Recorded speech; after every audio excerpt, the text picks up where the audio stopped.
हिरल भाई, हार्दिक भाई, first of all, congratulations to Anand Branch for completing 35 years. And at this moment, you are inviting me as a faculty. It is a big privilege for me. First thing. Second thing, congratulations to everyone and all the members who have requested for these subjects, because the subjects allotted are very interesting.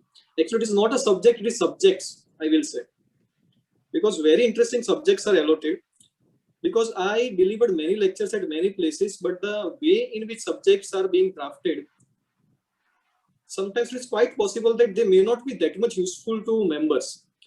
So यहाँ पर आपने ये अच्छे तरीके से ध्यान रखा है, you have taken care of that, कि actually it should be useful for the ground level tax practitioner. So this is the main object, and with this object only I will take this session.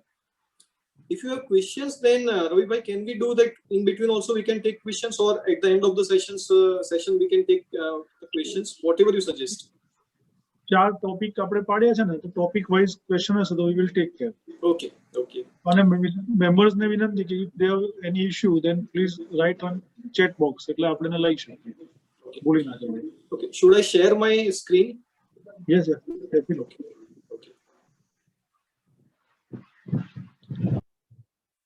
And finalization. So the finalization issues, somebody saying, sir, if possible, speak in Gujarati. Okay, there is no problem in speaking with Gujarati also. चलो गुजराती में बात કરી લઈએ આપણે. તો ત્રણ જે topic છે, એમાં પહેલો ટોપિક આપણે લઈએ છીએ કે how to avoid the notices. Notice, अच्छा, Hindi will be okay or not?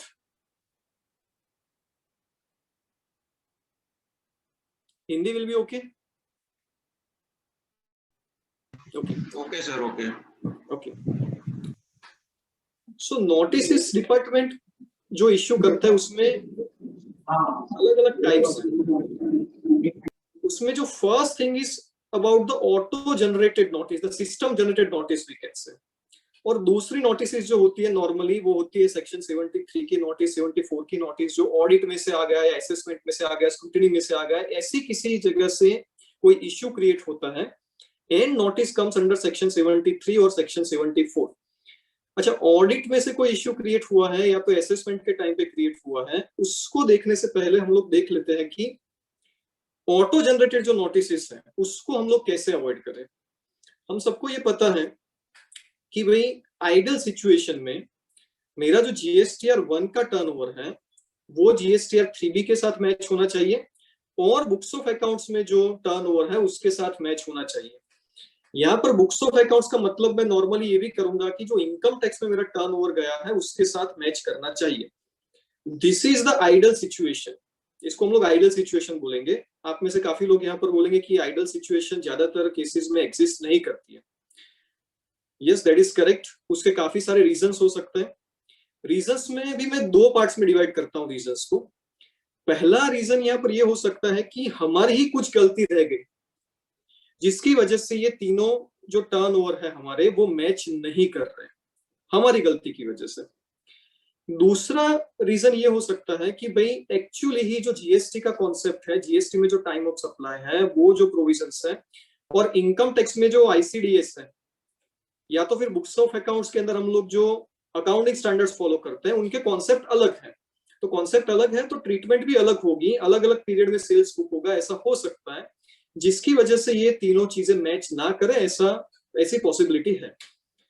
तो एक चीज समझ ले हम लोग कि जो सेकंड वाला केस है हमारे लिए, कि भाई आईसीडीएस में कॉन्सेप्ट अलग है और जीएसटी में कॉन्सेप्ट अलग है, इसकी वजह से टर्नओवर हमारा मैच नहीं हो रहा है. तो टर्नओवर मैच ना करे वही आइडल सिचुएशन, क्योंकि GST will do as per time of supply, जबकि हमारा इनकम टैक्स जो चलेगा वो इनकम टैक्स की सेक्शंस के मुताबिक चलेगा. तो इन दोनों में अगर मैचिंग नहीं हुआ, देयर इज नो प्रॉब्लम.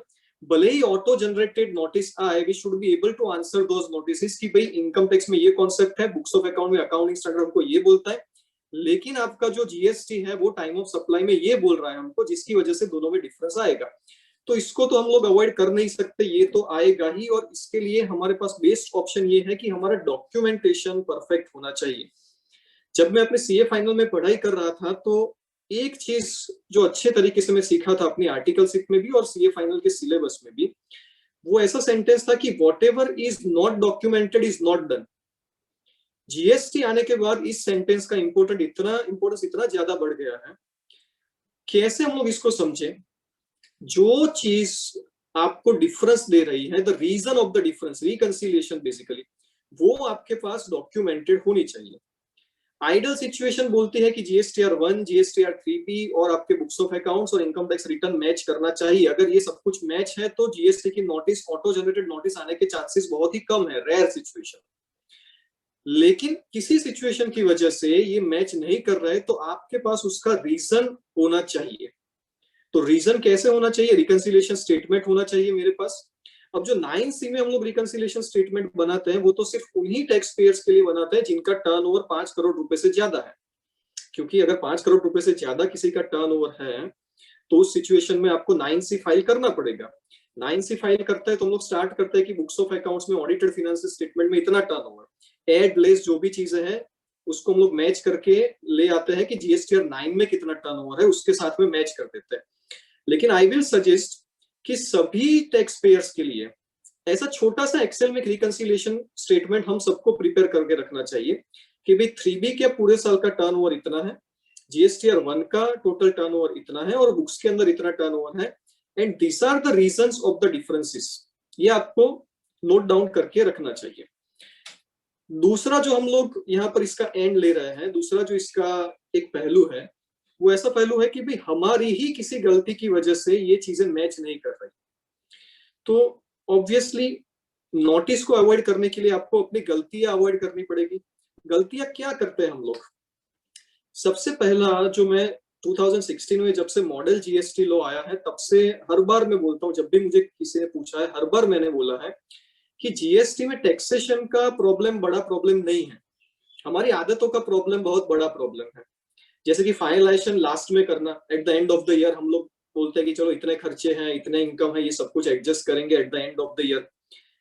फिर हमारी कुछ आदतें ऐसी होती है कि कुछ चीजों को हम लोग इग्नोर कर देते हैं, डॉक्यूमेंटेशन ठीक से नहीं रखते हैं। यही हमारी जो आदतें हैं वो हमको प्रॉब्लम क्रिएट करवाती है यहाँ पर जीएसटी के फाइनलाइजेशन में, और जो नोटिस आती है वो भी नॉर्मली डायरेक्टली इसी चीजों का रिजल्ट है। कैसे मैं आपको एग्जांपल के तौर पे समझा सकता हूँ कि मान लीजिए कोई टर्नओवर आपने जीएसटी 3B में नहीं बताया किसी महीने में, अप्रैल में गलती से रह गया, तो उसको मई में दिखाना है, जून में दिखाना है, जब भी दिखाना है। मैंने ऐसे ऐसे केसेस भी देखे कि टर्नओवर 2 बार बुक हो गया, कई बार ऐसा हुआ कि बुक ही नहीं हुआ, 3B में दिखा ही नहीं हमको। जीएसटीआर 1 में हम लोगों ने जब एडवांस मिला मुझे तब एडवांस दिखाया, सर्विस में एडवांस के ऊपर टैक्स है तो 3B में भी उसको टैक्सेबल अमाउंट दिखाई। फिर क्या हुआ कि जब एक्चुअली इनवॉइस इश्यू हुआ तो उस टाइम पे फिर से उसको बुक कर दिया हम लोगों ने, तो एडवांस के टाइम पे भी सेल्स बुक हुआ मेरा, उसके बाद में एडवांस के टाइम पे बुक हुआ और उसके बाद में बुक हुआ जब मैंने एक्चुअल इनवॉइस इश्यू किया तब भी। तो 2 बार ये चीजें बुक हो चुकी हैं। रवि भाई, यू आर सेइंग कि पीपीटी इज नॉट रिसीव्ड? एक मिनट, हाँ એટલે ઈમેલ આઈડી પણ મેં તમને કર્યો છે। હા, एक सेकंड। ઓકે, આવી ગયું, સ્પામમાં છે, sorry, continue. Okay okay okay, no problem, no problem. So हमको ये ध्यान में रखना है, सबसे पहली चीज हमको ये देखनी है कि जो टाइम ऑफ सप्लाई का कॉन्सेप्ट है, सेक्शन 12, सेक्शन 13 और section 14 of the CGST act, वो हमारे लिए क्लियर होना चाहिए। मैं सबको ऐसा सजेस्ट करूंगा कि एक एक्सेल सीट आपके पास प्रिपेयर हो कि जिसमें आप दिखाते हो कि भाई मेरी बुक में टर्नओवर कितना है, मेरे जीएसटीआर 1 में कितना टर्नओवर गया है और 3B में कितना टर्नओवर गया है। एक जो गलती बार बार हम लोग ऑब्जर्व करते हैं वो ये है कि जीएसटीआर 1 में एडवांस के टाइम पे हमने उसको दिखाया है, बाद में जब इनवॉइस इश्यू हुआ है तो उसका एडजस्टमेंट करने का कॉलम है जीएसटीआर 1 में, कई बार वो एडजस्टमेंट नहीं होता है। तो जब एडवांस मिला तभी भी वो दिखा, फिर इनवॉइस इश्यू हुआ तभी भी दिखा। तो डिपार्टमेंट को लगता है कि भाई ये जीएसटीआर 1 में आपका टर्नओवर ज्यादा है और जीएसटीआर 3B में वो टर्नओवर आपका कम है। So auto generated notice can be issued in that situation. एक और चीज यहाँ पर समझ लीजिए कि ये तीनों अगर मेरे टर्नओवर जो है, इनकम टैक्स का टर्नओवर, फिर 3B और जीएसटीआर 1, डिपार्टमेंट के लिए जो इनिशिएशन पॉइंट है ऑटो जनरेटेड नोटिस का, वो इनिशिएशन पॉइंट क्या है बेसिकली? इनकम टैक्स रिटर्न तो आप लास्ट में फाइल करोगे, तो उसकी अभी तक दिक्कत नहीं है हमको। इमीडिएट इनिशिएशन पॉइंट क्या है यहाँ पर नोटिस का, और हमारे लिए सबसे रिस्की पोर्शन कौन सा है? तो आप हाईएस्ट रिस्क तब लेके चलते हैं जब आपका जीएसटीआर 1 का टर्नओवर जीएसटीआर 3B के टर्नओवर से ज्यादा है। Please understand this thing carefully. आप सब लोग एग्री करोगे कि जीएसटीआर 1 का टर्नओवर अगर मेरा जीएसटीआर 3B के टर्नओवर से ज्यादा है तो वहां पर मैं हाईएस्ट रिस्क लेके चल रहा हूं। क्या रीजन है उसका? जीएसटीआर 1 में मैंने बताया कि भाई मेरा टर्नओवर इतनी अमाउंट का है, जीएसटीआर 3B में उससे कम है। अब जीएसटीआर 3B में अगर उससे कम है, इसका मतलब यह है कि मैंने टैक्स कम पे किया है। Why? Because I am paying tax on the turnover which is shown in my GSTR 3B। जो GSTR 3B में टर्नओवर है उसके ऊपर मैं टैक्स पे करता हूं। तो अगर 3B में टर्नओवर कम मतलब टैक्स का पेमेंट कम, और डिपार्टमेंट के लिए ये एरिया ऑफ कंसर्न है, तो वो तुरंत हमको नोटिस इश्यू करेंगे कि 3B में कम है। आप सबको पता होगा कि 2019 में एक हाईकोर्ट का जजमेंट भी आया था कि जीएसटीआर 1 में अगर आपने कोई सेल्स दिखाया है और 3B में नहीं दिखाया है, in that situation department is not required to issue you the show cause notice under section 73 और 74। डायरेक्टली सेक्शन 79 की रिकवरी प्रोसीडिंग भी स्टार्ट कर सकते हैं वो लोग। रीजन ये है कि आप खुद ही बोल रहे हैं जीएसटीआर 1 में कि भाई मेरा टर्नओवर इतना है, इतना टैक्स मेरा पेमेंट करना बाकी है, क्योंकि 3B में टैक्स का पेमेंट नहीं हुआ, जीएसटीआर 1 में वो टर्नओवर दिख रहा है। दैट मींस कि यू योरसेल्फ आर एडमिटिंग कि इतना टैक्स का पेमेंट मेरा बाकी है। तो शो कॉज नोटिस इश्यू करके आपको पूछना कि भाई क्यों आपके ऊपर टैक्स इंपोज ना किया जाए, इसका कोई बेसिस नहीं बनता, इसका कोई मतलब नहीं है। सो हाईकोर्ट से कि भाई this situation you can directly go for recovery under section 79 without issuance of the notice under section 73 और 74। तो ये एक मेजर एरिया ऑफ कंसर्न है हमारे लिए कि जीएसटीआर 1 का टर्नओवर कभी भी जीएसटीआर 3B के टर्नओवर से ज्यादा ना जाए, ऐसी हमको कोशिश करनी है। इस तरीके से हमारा डॉक्यूमेंटेशन रखना है। हाँ, किसी रीजन की वजह से अगर वो ज्यादा है, कोई गलती हो गई है या कुछ भी है, then you must have the document and the reason available with you, the evidence available with you। आपके पास उसका एविडेंस अवेलेबल होना चाहिए। ये मैंने टॉप लाइन की बात कर दी कि जो टर्नओवर है उसके बारे में मैंने बात की। अब दूसरी जो हम लोग बात करते हैं that is about the input tax credit.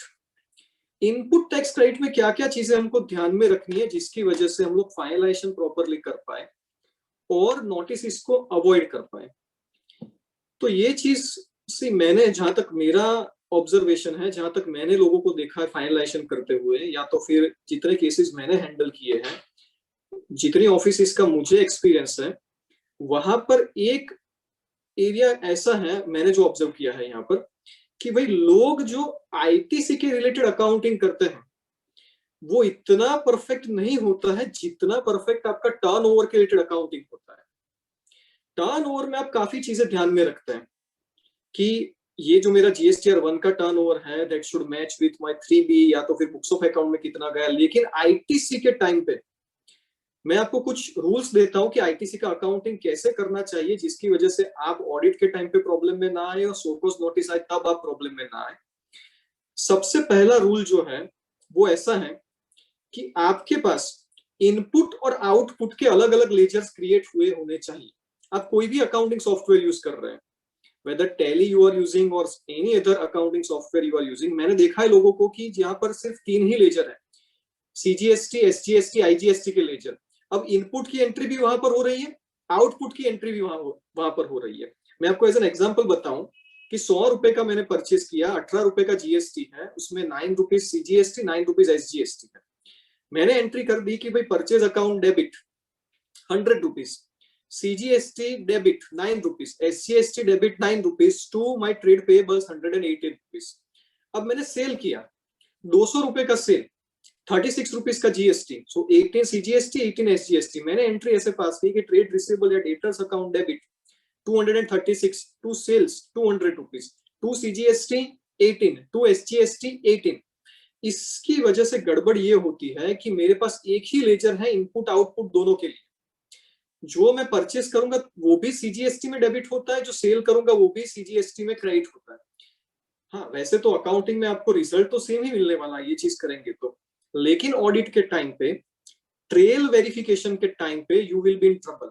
आप ट्रबल में आ जाओगे उस सिचुएशन में। काफी लोगों ने मुझे पूछा था कि एक्चुअल फाइनलाइजेशन कैसे होना चाहिए, एक्चुअल एंट्रीज जीएसटी में किस तरीके से होनी चाहिए। मैंने काफी सेमिनार्स अलग अलग इसी इश्यू के ऊपर लिए कि ऐसे एंट्री करो, इस स्टेप में जाओ आप लोग, और यूट्यूब चैनल पे वीडियो भी इसी के बारे में शायद 2 या 3 पार्ट्स में मैंने अपलोड किए हैं उसके। मैं आपको शॉर्ट में यहाँ पर समझा देता हूँ कि किस तरीके से हमको करना चाहिए। एटलीस्ट मेरे पास 6 लेजर अवेलेबल होने चाहिए। यस रवि भाई, you can share the screen. At least 6 ledgers मेरे पास अवेलेबल होने चाहिए। कौन से 6? Input CGST, input SGST, input IGST.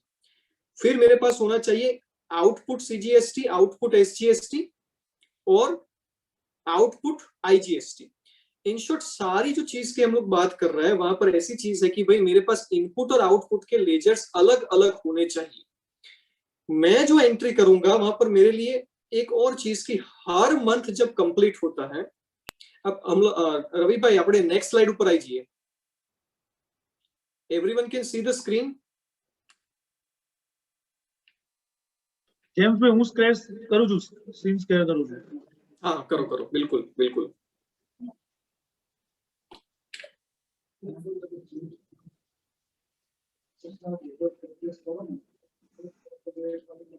Screen share था क्या સુધી આપણે कंटिन्यू रखिए। सो what I was saying is कि आपके पास 6 लेजर होने चाहिए, इनपुट के लिए 3, आउटपुट के लिए 3। At the end of every month you need to take care of one very important thing. कौन सी इंपॉर्टेंट चीज का आपको ख्याल रखना है कि आपकी जो इलेक्ट्रॉनिक क्रेडिट लेजर का जो बैलेंस है, आप देखेंगे कि इलेक्ट्रॉनिक क्रेडिट लेजर में कितना बैलेंस है, वही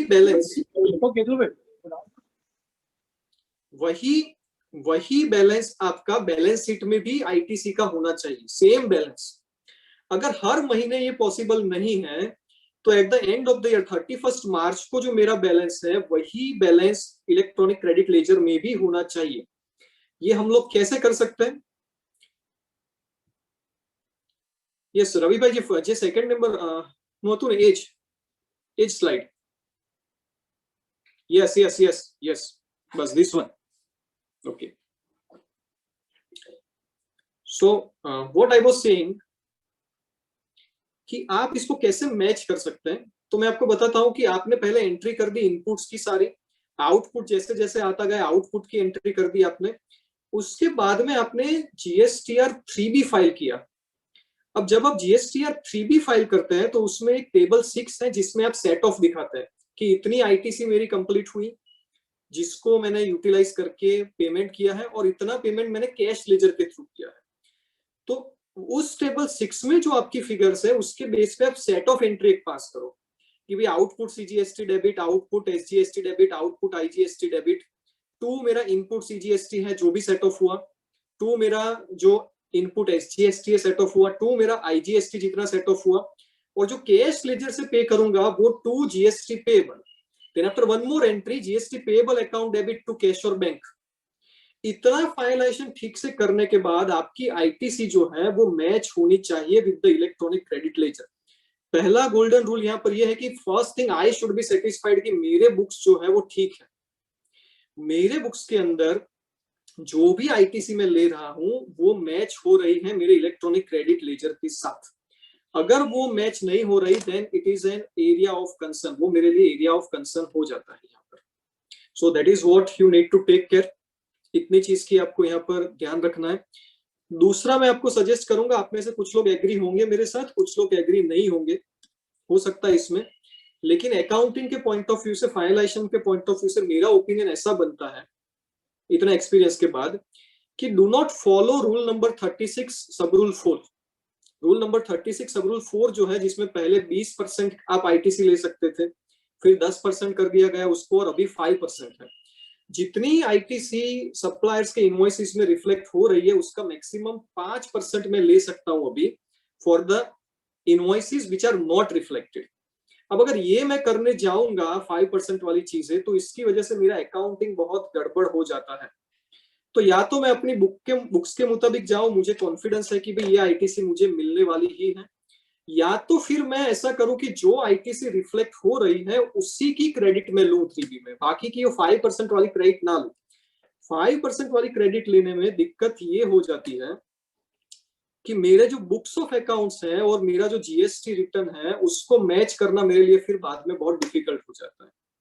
सो वो इतना बड़ा प्रॉब्लम कई बार क्रिएट कर जाता है कि भाई उससे तो बेटर था कि मैंने जो आईटीसी रिफ्लेक्ट हो रही है 2A में या 2B में वही मैंने ली होती, तो मेरे बुक्स ऑफ अकाउंट्स थोड़े स्मूथ चलते, अच्छे तरीके से चलते, क्योंकि वहां पर मैं एक और एडजस्टमेंट एंट्री पास करता कि इतने की जो मैंने इनपुट टैक्स क्रेडिट की फिगर को डेबिट किया है और जो मेरी बैलेंस शीट में जा रहा है वो डिफर हो रहा है, इतनी क्रेडिट मैंने नहीं ली है, उसके एक एडजस्टमेंट एंट्री में पास कर सकता था, जो मेरे लिए एक स्टैंडर्ड मेथड या स्टैंडर्ड मैकेनिज्म मुझे दे देती, जिसकी वजह से फाइनलाइजेशन मेरा स्मूथ रहता। तो ये जो पॉइंट्स हैं यहाँ पर वो एक बार हम लोग देख लेते हैं कि क्या क्या चीजें हैं जिसकी वजह से नोटिस आ सकती हैं। तो पहला है कि turnover between GSTR 1 and 3B are not matching, ये हम लोगों ने डिस्कस कर लिया। Input tax credit in 2A and 2B does not match with ITC in GSTR 3B, ये भी एक रीजन हो सकता है जिसकी वजह से नोटिस आ सकती है कि 2A में और 2B में कम है और हमारे 3B में ज्यादा है। और एक तो ये जो हमारे कंट्रोल में नहीं है, ऐसी भी कुछ चीज हो सकती है कि cancellation of GST number of supplier, कई बार फ्रॉडुलेंट आईटीसी ट्रांसफर करने के केस में सप्लायर का जीएसटी नंबर ही कैंसिल हो जाता है, तो वहां पर they will deny you the ITC, कि उसने जो आईटीसी आपको दी है वो आप नहीं ले सकते। इस तरीके का एक स्टैंड बना के भी जीएसटी डिपार्टमेंट हमको नोटिस इश्यू कर सकता है। जीएसटीआर 1 जो हमारा सप्लायर फाइल करता है कई बार वो ट्रांजेक्शन को जीएसटीआर 1 में रिवर्स कर देता है, हमने पहले आईटीसी ले ली 2A में रिफ्लेक्ट हुआ तो फिर उसने कुछ महीनों के बाद ऐसा किया कि उसको रिवर्स कर दिया, शायद रिवर्सल के ऊपर हमारा ध्यान नहीं गया और हमने उस आईटीसी को रिवर्स नहीं किया, तो उस सिचुएशन में भी गड़बड़ हो सकती है। एक चीज आप लोग यहाँ पर समझ लीजिए, अभी मैं कोई लीगल प्रोविजन की बात ही नहीं कर रहा हूँ, कानूनन क्या क्या चीजें हैं, कानूनन क्या क्या होना चाहिए उसके बारे में हम लोग बाद में बात करेंगे। अभी तो कंजर्वेटिवली चल के मुझे अपने बुक्स ऑफ अकाउंट्स को कैसे अच्छे से मैनेज करना है और नोटिस इसको मैं कैसे अवॉइड कर सकता हूँ उसकी मैं बात कर रहा हूँ। So you do not think कि मैं अभी ऐसा बोल रहा हूँ कि 2A या 2B में उतनी ही मैं क्रेडिट ले सकता हूँ, या तो फिर मेरा जीएसटीआर 1 और 3B मैच होना ही चाहिए, या तो सप्लायर ने अगर बोल दिया कि ये फ्रॉडुलेंट आईटीसी है तो वो आईटीसी मेरे लिए चली ही जाएगी। ऐसा कोई मैं फाइनल स्टैंड आपको नहीं दे रहा, लीगल बात अभी मैं कर ही नहीं रहा हूँ, मैं सिर्फ इतना बता रहा हूँ आपको कि इतनी इतनी वजह से आपको नोटिस आ सकती है। और इतनी इतनी चीजों में अगर हम लोग कंजर्वेटिव चले, छोटे प्रैक्टिशनर्स के लिए, छोटे टैक्स पेयर्स के लिए अगर इसमें कंजर्वेटिव चले तो लिटिगेशंस को हम लोग अवॉइड कर सकते हैं। फिर ये हो सकता है कि असेसमेंट हुआ आपका 59 to 64 में, या तो ऑडिट हुआ 65-66 में, कई बार सर्च सेजर वाली प्रोविजंस भी एप्लीकेबल हो गई 67 to 72 में, या तो फिर 73-74 की ही नोटिस आ गई हमारे पास। Then this are the reasons of issuance of notice by the GST department, ये चीजें हो सकती है। फाइनलाइजेशन में इतनी चीजों को आप ध्यान में रखिए। दूसरा, अब मैंने ऐसा बोला यहाँ पर कि ये जितने भी इश्यूज हैं इसको मैं दो पार्ट में डिवाइड कर देता हूँ। एक है कंट्रोलेबल, जिसको मैं अपने लेवल पे कंट्रोल कर सकता हूँ। दूसरा मैं बोल रहा हूँ नॉट सो कंट्रोलेबल, ये ऐसी चीज है कि अनअवॉइडेबल ही है। अगर कोई मुझे बोले कि भाई आप मुझे 100% फॉर्मूला दो कि जिसकी वजह से जीएसटी में नोटिस कभी भी नहीं आएगी, मैं ऐसे चलूं कि नोटिस आएगी ही नहीं, तो ऐसा कोई फॉर्मूला जीएसटी में है नहीं। There are certain things which are not controllable or which can trigger the notice under GST. तो हम लोग मान के चले कि नोटिस आ भी सकती है, लेकिन नोटिस आएगी तो we will be able to answer। हमारी गलतियों की वजह से नोटिस नहीं आनी चाहिए, that should be the primary criteria। अब नेक्स्ट स्लाइड पे चले जाते हैं, कंट्रोलेबल क्या है और नॉट कंट्रोलेबल क्या है। कंट्रोलेबल इश्यू ऐसे हैं कि difference between GSTR 1 and GSTR 3B ये पूरी तरीके से आपके कंट्रोल में है। मैं सबको बोलता हूं कि यहां पर गलती मत करो, जीएसटीआर 1 का और 3B का आपका टर्नओवर मैच करना चाहिए। नॉर्मली बोलता हूं कि मार्च का जब जीएसटीआर 3B और 1 फाइल करने बैठो तब आगे की सारी चीजें एक बार देख लो अच्छे तरीके से, कि कोई भी अप्रैल का टर्नओवर रह नहीं गया है, मई का टर्नओवर नहीं रह गया है। मतलब कि अगर मैं 20-21 का फाइनलाइजेशन करने के लिए बैठूं तो अब हमारी जो पुरानी आदत है उसको भूलना पड़ेगा। हमारी आदत ऐसी है कि फाइनलाइजेशन हम लोग कब करते हैं, फाइनलाइजेशन करते हैं जून में, जुलाई में, अगस्त में, कई बार तो सितंबर में फाइनलाइजेशन करने के लिए बैठते हैं। मैं आपको बोलूं कि एक बहुत ही बढ़िया सा मैकेनिज्म ऐसा हो सकता है कि जब आप मार्च 2021 का 3B या 1 फाइल करने के लिए बैठो तब मेजर फाइलाइजेशन कर लो। मैं ये नहीं बोल रहा कि पूरा फाइलाइजेशन कर लो, पर एटलीस्ट टर्नओवर का फाइलाइजेशन कर लो कि अब कोई नया बिल नहीं आएगा कि जो टर्नओवर में दिखाना पड़ेगा। क्योंकि मान लीजिए कि आपने मार्च महीने का जीएसटीआर 3B और 1 फाइल कर दिया, अब मार्च महीने का आपने जीएसटीआर 1 और 3B फाइल कर दिया, फिर पता चला कि कोई इनवॉइस फरवरी महीने का है जो टर्नओवर में दिखाने का था, तो आपके पास एक ही ऑप्शन रहेगा कि आप उसको नेक्स्ट ईयर के 1 या 3B में दिखाओगे। मतलब एक साल का टर्नओवर नेक्स्ट ईयर में रिफ्लेक्ट होगा। नेक्स्ट ईयर में रिफ्लेक्ट होने की वजह से जीएसटीआर 9 में भी एक एडजस्टमेंट आपको दिखाना पड़ेगा, और पूरा जो रिकंसिलिएशन आपने पूरे साल का बनाया होगा उसमें वो एक एंट्री आपको हर बार आंख में चुभती रहेगी कि ये इसकी वजह से ये पूरा टर्नओवर मेरा मैच नहीं हो रहा। सो बेटर इज कि टर्नओवर को फाइनल कर लीजिए आप मार्च महीने की जीएसटीआर 1 या 3B को फाइल करने से पहले ही, इफ इट इज पॉसिबल। फिर हम लोग बताते हैं कि proper accounting can avoid many issues in GST. हाँ, जहां जहां पर अकाउंटिंग में गलतियां होगी वहां वहां पर जीएसटी में भी गलतियां होनी ही है। तो मैं पहले से ही ये बोलता हूं कि जीएसटी में अकाउंटेंट का रोल सबसे बड़ा है। अकाउंटेंट नॉलेजेबल होना चाहिए, अकाउंटेंट जो है वो अकाउंटेबल होना चाहिए, जो भी अकाउंटिंग वो कर रहा है वो अकाउंटेंट स्टेबल होना चाहिए, उसको पता होना चाहिए कि ये एंट्री ऐसे हुई है, ये एंट्री ऐसे हुई है, बैक डेटेड एंट्रीज ना करता रहे वो। अप्रैल महीने के किसी इनवॉइस की एंट्री सितंबर में अगर हम लोग कर रहे हैं तो वो भी बहुत बड़ा इश्यू क्रिएट कर सकती है। तो अकाउंटिंग जितना परफेक्ट उतना ही परफेक्ट आपके लिए होगा आपका GST. This is very clear. हाँ, एक और चीज है, consequences if GSTR 1 and 3B does not match. आपको पता होगा कि दिसंबर 2020 में एक नोटिफिकेशन इश्यू हुआ जिसमें रूल नंबर 21 को अमेंड किया गया। रूल नंबर 21A क्या है?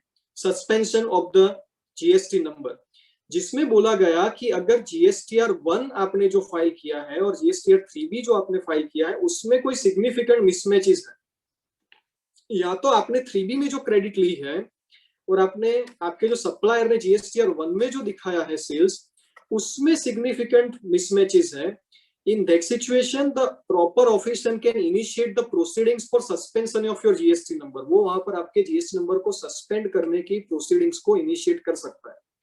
सरप्राइजिंग चीज ये भी है कि after giving opportunity of being heard, ये जो फ्रेज था, ये जो वर्ड्स थे वहां पर, उसको भी इस अमेंडमेंट में रिमूव कर दिया गया है। मतलब कि सस्पेंड करने के लिए, रजिस्ट्रेशन को सस्पेंड करने के लिए अपॉर्चुनिटी ऑफ बीइंग हर्ड देने की जरूरत नहीं है। This is what the law says, law ऐसा बोल रहा है। लेकिन सस्पेंशन के बाद अगर कैंसलेशन भी हो रहा है तो before giving opportunity of being heard cancellation can not be done. तो अगर आपका 1 ज्यादा हुआ 3B से, या तो 2A 2B अगर मिसमैच हो रहा है 3B से और वो मिसमैच इज सिग्निफिकेंट है, then it can trigger the suspension of the GST number also। दूसरी चीज जो बार बार हम लोग भूल जाते हैं वो है compliance with rule number 42 and rule number 43। अच्छा, ये rule number 42 and rule number 43 क्या है? तो 42 एंड 43 जो है वो सेक्शन 72 और सेक्शन 73 के अंडर में इश्यू हुए रूल्स है, जो हमको ऐसा बोल रहे हैं कि उसी प्रपोर्शन की या उसी चीजों की आपको क्रेडिट मिलेगी जो आपके टैक्सेबल सप्लाईज के लिए यूज हो रहे हैं। अगर मेरी कॉमन क्रेडिट है तो उस सिचुएशन में प्रोपोर्शनेट बेसिस पे मुझे क्रेडिट को रिवर्स करना पड़ेगा। Proportionately I am required to reverse the credit. अच्छा, प्रोपोर्शनेट रिवर्स द क्रेडिट का मतलब क्या हुआ? मान लीजिए कि भाई मेरा जो बिजनेस है उसमें फर्टिलाइजर भी है और सीड्स भी है, एंड एज्यूम की सीड्स जो है वो एग्जम्प्ट है और फर्टिलाइजर जो है वो टैक्सेबल है। अब जो मैंने सीड परचेस की और सीड सेल कर रहा हूं, दोनों में टैक्स है ही नहीं, तो सवाल नहीं आता कुछ भी। फर्टिलाइजर परचेस किया तो पूरी क्रेडिट में ले लूंगा क्योंकि फर्टिलाइजर के ऊपर टैक्स है।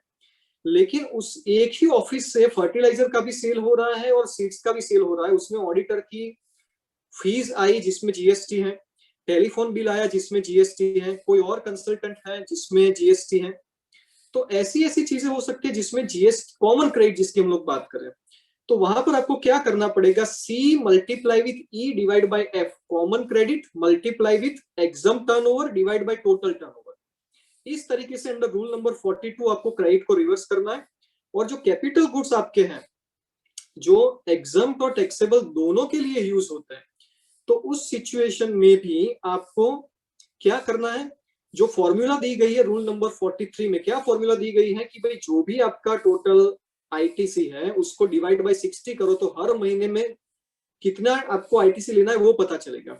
अब वो जो figure I multiply with E divide by F, मतलब कि exam turnover divide by total turnover, इतनी अमाउंट आप क्या कर दोगे, रिवर्स कर दोगे। इतनी अमाउंट की आईटीसी आपको रिवर्स करनी है। मैंने ऐसे काफी केसेस देखे हैं कि जहां पर compliance with rule number 42 and 43 को लोग भूल जाते हैं, जिसकी वजह से ये प्रॉब्लम क्रिएट हो सकता है। या तो फिर एक बहुत ही इन्वेंटेड किस्म का हम लोग प्रॉब्लम लेके आते हैं कि भाई जीएसटीआर 3B के अंदर तो मैंने 42 और 43 में रिवर्सल कर लिया, लेकिन बुक्स ऑफ अकाउंट्स में वो एंट्री उसकी पास करनी रह गई। तो बुक में क्रेडिट अलग और जीएसटीआर 3B में क्रेडिट अलग, ये सारी चीजें मिसमैचेस। जीएसटी हमको पसंद इसी वजह से नहीं है कि ये बुक्स का जो फाइलेशन है वो बहुत ही डिफिकल्ट हो जाता है हमारे लिए, और इसके लिए जो जिम्मेदार चीज है वो है हमारी हैबिट्स। हैबिट्स को बदल देंगे तो जीएसटी का फाइलेशन बहुत सिंपल हो जाएगा। जो मैं कर रहा हूँ जीएसटीआर के रिटर्न में, जीएसटी के रिटर्न में, उन चीजों को तुरंत ही मुझे अपनी बुक्स ऑफ अकाउंट्स में भी एंट्री पास कर देनी है। And vice versa is also true कि जो मैंने बुक में किया है और उसकी अगर जीएसटी में कोई इंपैक्ट आ रही है तो मुझे जीएसटी रिटर्न में भी उसको दिखा देना है without fail. So that things we need to take care. Yes, next please. अब हम लोग शुरू करते हैं थोड़े लीगल इश्यूज, जिसमें आपका जो सेकेंड टॉपिक है वो हम लोग कवर करेंगे।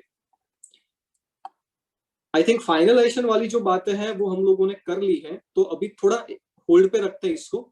अगर फाइनलाइजेशन में कोई क्वेश्चन है तो आप लोग पूछ लीजिए, वरना हम लोग जो इंटरप्रेशन वाले इश्यूज हैं जो नॉन कंट्रोलेबल है उसमें हम लोग क्या क्या कर सकते हैं और क्या क्या इंटरप्रेशन हो सकता है उसकी बात करें। If you any questions please ask first about the finalisation.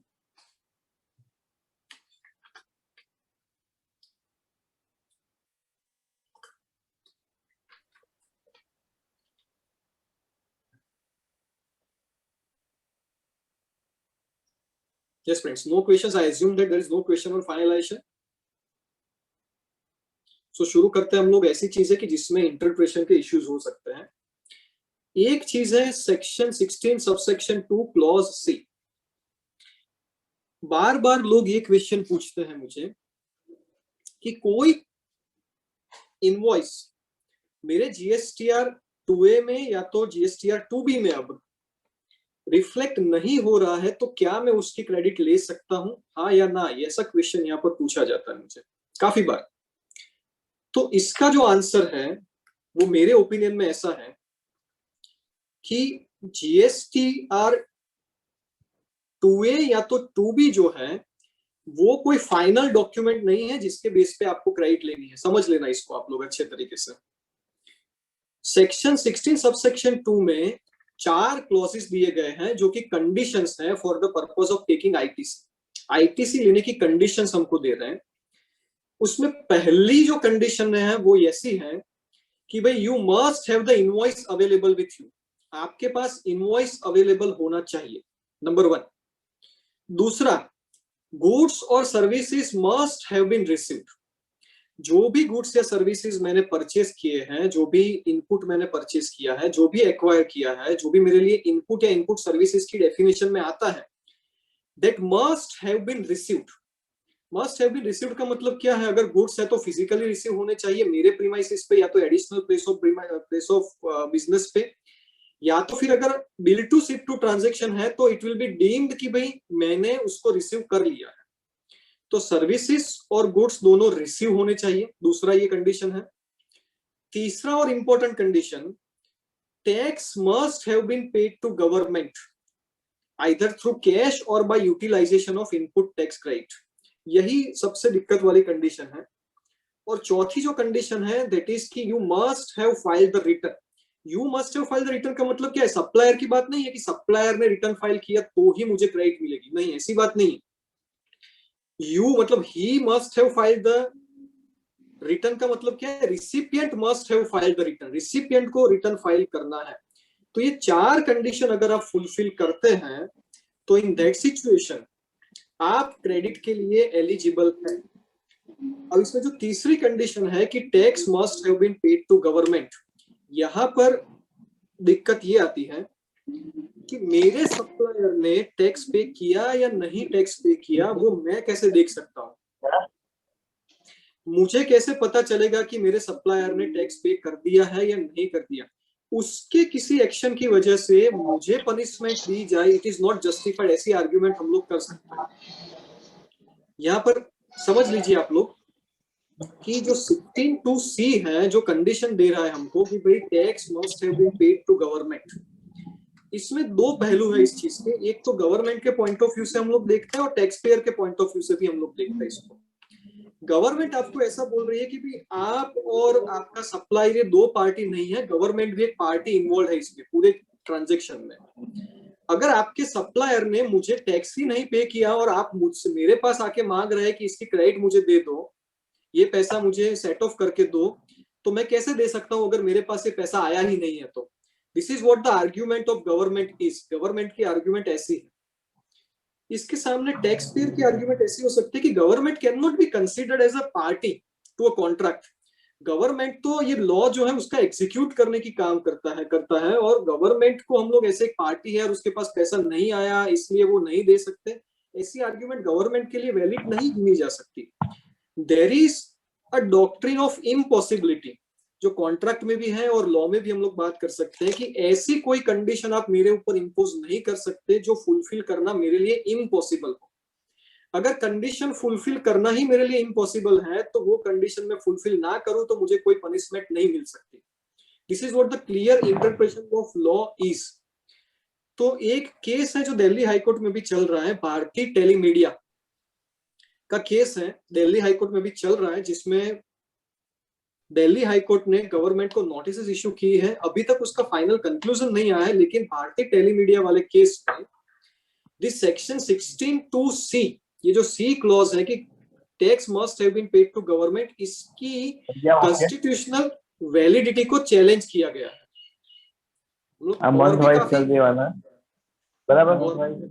और भी काफी हाईकोर्ट में रिट पिटिशंस फाइल हुई है जिसमें इस 16(2)(c को चैलेंज किया गया है। प्रैक्टिकल सॉल्यूशन क्या है इसका? अभी जब तक हाईकोर्ट अपना कोई रूलिंग नहीं देती, तब तक इसका प्रैक्टिकल सॉल्यूशन क्या हो सकता है? इसका प्रैक्टिकल सॉल्यूशन ऐसे हो सकता है, मान लीजिए कि जीएसटीआर 2A में या 2B में कोई इनवॉइस रिफ्लेक्ट नहीं हो रहा, तो उसके दो रीजंस हो सकते हैं। पहला रीजन ये है कि आपका जो सप्लायर है उसने जीएसटीआर 1 में कुछ दिखाया ही नहीं, वो चीज मेंशन ही नहीं की और टैक्स पे नहीं किया है, ये पहला रीजन। दूसरा रीजन ये है कि उसने टैक्स तो जीएसटीआर 3B के थ्रू भर दिया है पूरी अमाउंट में, लेकिन गलती उसने ये कर दी कि B2B में ये इनवॉइस दिखाने की बजाय उसने इस इनवॉइस को दिखा दिया B2C में। अब B2C में दिखा, इसकी वजह से आपके जीएसटीआर 2A में ये रिफ्लेक्ट नहीं हो सकता। तो क्या इस सिचुएशन में government can deny ITC to me कि भाई आपके जीएसटीआर 2A में या तो 2B में इनवॉइस रिफ्लेक्ट नहीं हो रहा, इसलिए मैं आपको ये आईटीसी नहीं दूंगा? क्या ऐसा आर्ग्यूमेंट गवर्नमेंट कर सकती है इस सेकंड केस में? मेरे ओपिनियन में अगर सप्लायर ने गलती से B2B की जगह पर B2C में दिखा दिया है, उसने पूरा टैक्स भरा है, ऐसा अंडरटेकिंग उसके चार्टर्ड अकाउंटेंट के पास से हम लोग ले ले, और ये प्रूव कर पाए कि टैक्स तो एक्चुअली गवर्नमेंट में पे हो चुका है, उसका पेमेंट हो चुका है, यहाँ पर सिर्फ ये इनवॉइस नहीं रिफ्लेक्ट हो रहा है, in that situation ITC can not be denied. इस सिचुएशन में आईटीसी को डिनाई नहीं किया जा सकता, क्योंकि चार जो कंडीशंस हैं आईटीसी लेने की, पहला मेरे पास इनवॉइस भी है, दूसरा मैं ये प्रूव कर सकता हूं कि गुड्स मुझे मिले हैं, तीसरा मैंने जीएसटी का रिटर्न फाइल किया है, और चौथा गवर्नमेंट को उसका टैक्स का पेमेंट भी हो चुका है। ये चार चीजें प्रूव हो चुकी है। Now the rule can not override the sections. तो जो सेक्शन 16 सब सेक्शन 2 की चारों कंडीशन है उसको मैंने फुलफिल कर लिया है। तो as I have fulfilled those conditions, in that situation ITC can not be denied, भले ही वो जीएसटीआर 2A में या तो 2B में रिफ्लेक्ट नहीं हो रहा है तो भी, फिर भी this is what we need to remember. इसमें फाइनेंस एक्ट 2021 से एक अमेंडमेंट भी किया गया। गवर्नमेंट को लगा कि ये आर्ग्यूमेंट लोग करेंगे और आईटीसी मांगेंगे हमारे पास से, तो ए नंबर का एक क्लॉज ऐड कर दिया गया है जिसमें ऐसा बोला गया है कि आपके सप्लायर ने आउटवर्ड सप्लाई का रिटर्न फाइल किया है और आपको कम्युनिकेट किया है इन द मैनर प्रिस्क्राइब, मतलब कि 2A या 2B के through, only then you are eligible for the ITC. तो यहाँ पर तो हमारे हाथ काट दिए उन लोगों ने नया क्लॉज ऐड करके, 5 नंबर का क्लॉज ऐड करके, लेकिन ये अभी तक नोटिफाई नहीं हुआ है। हम लोग तो अभी बात कर रहे हैं 17-18 की, 18-19 की, 19-20 की और 20-21 की। तो जब तक ये ए नंबर का क्लॉज जो है वो नोटिफाई नहीं होता है, तब तक मेरे ओपिनियन में अगर ये 4 कंडीशन हम लोग फुलफिल कर देते हैं, then ITC can not be denied. ITC deny नहीं की जा सकती इस सिचुएशन में। दूसरी बात, there is a proviso to section 16 subsection 2 जो कई बार हमको परेशान करता है। ये क्या प्रोवाइजो है? यहाँ पर ऐसा लिखा गया है कि if the recipient fails to make payment to the supplier within 180 days from the date of invoice, then he needs to reverse the input tax credit taken. अच्छा, आप में से काफी लोगों का ये एक्सपीरियंस रहा होगा कि जिसमें 180 दिन में पेमेंट अगर सप्लायर को नहीं हुआ तो हमको आईटीसी रिवर्स करनी है, ऐसा प्रोविजन है। इसमें क्या इंटरप्रेशन का इश्यू हो सकता है? 2 चीजें इंटरप्रेशन के इश्यूज में होगी। मान लीजिए कि आपने ये रिवर्स नहीं किया, तो क्या हो सकता है उस सिचुएशन में? ये आईटीसी आपने रिवर्स नहीं की तो क्या हो सकता है? यहाँ पर ऐसा भी हो सकता है कि भाई मेरी जो क्रेडिट पीरियड की टर्म्स है कि इतने क्रेडिट पीरियड में मुझे पेमेंट करना है, वो ही 180 दिन से ज्यादा हो, ऐसा हो सकता है। मेरे और मेरे सप्लायर के बीच में ऐसा एग्रीमेंट है, ओरल एग्रीमेंट है कि भाई मैं 200 दिन के बाद उसको पेमेंट करूं या 300 दिन के बाद उसको पेमेंट करूं तो चलेगा, ऐसा कोई दिक्कत नहीं है कि मैं, ऐसी कोई रिक्वायरमेंट नहीं है कि मुझे 180 दिन में पेमेंट कर ही देना है। ऐसा हम दोनों के बीच में कोई एग्रीमेंट नहीं है। गवर्नमेंट की रिक्वायरमेंट लेके आ गई हम दोनों के बीच में कि भाई आपको 180 दिन में इसका पेमेंट कर ही देना है, अदरवाइज आपको आईटीसी को रिवर्स करना पड़ेगा। Then I will argue like this that it can not be said that I have failed to pay. यहाँ पर जो वर्ड से फेल टू पे, उसका इंटरप्रिटेशन करना बहुत इंपॉर्टेंट है कि you have been failed to pay. I have not failed to pay. मैं फेल नहीं हुआ हूं पेमेंट में। हमारे बीच में एग्रीमेंट ही ऐसा है कि जो क्रेडिट पीरियड है वो 180 दिन से ज्यादा है। So in that situation this proviso should not be applied or ITC reverse करने की जरूरत नहीं पड़नी चाहिए मेरे ओपिनियन में। दूसरा, मान लीजिए कि ऐसा एग्रीमेंट नहीं है, 180 दिन से पहले 3 महीने में ही पेमेंट कर देना था, ये सारी चीजें थी। अब क्वेश्चन ये आता है कि तो फिर मुझे रिवर्सल करना कैसे है? आप में से, अच्छा ये एक वन वे ना हो जाए इसलिए आप लोग मुझे बताइए कि जो प्रोवाइजो है जिसमें लिखा गया है कि 180 दिन में अगर आपने पेमेंट नहीं किया सप्लायर को तो आपको आईटीसी को रिवर्स करना पड़ेगा, तो आप मुझे बताइए कि इसको रिवर्स कैसे करेंगे आप?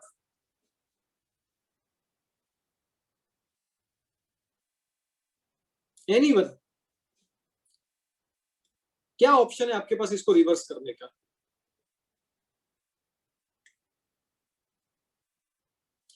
Vinit by Sony is saying that add in output liability, but add in output liability where?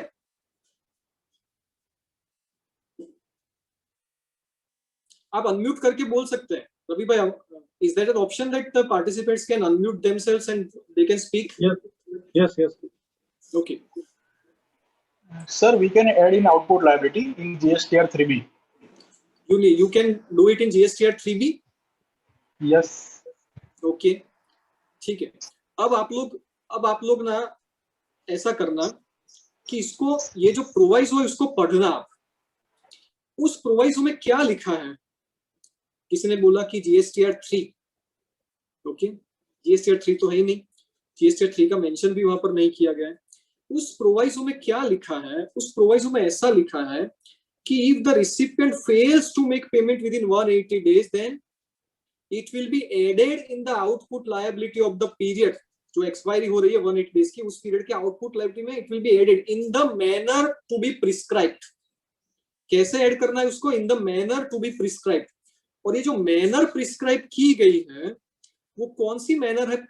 तो वहां पर उसके लिए रूल नंबर 37 है। और रूल नंबर 37 अगर आप पढ़ो तो उसमें ऐसा लिखा गया है कि you are required to add it in your GSTR 2। दोस्तों आपको समझ में आ रहा है क्या लिखा है वहां पर रूल नंबर 37 में? It is required to be added in GSTR 2। अब मेरे लिए दिक्कत यह है कि GSTR 2 तो मैंने देखा ही नहीं कि कैसा दिखता है GSTR 2 अभी पोर्टल पे, because GSTR 2 is not there.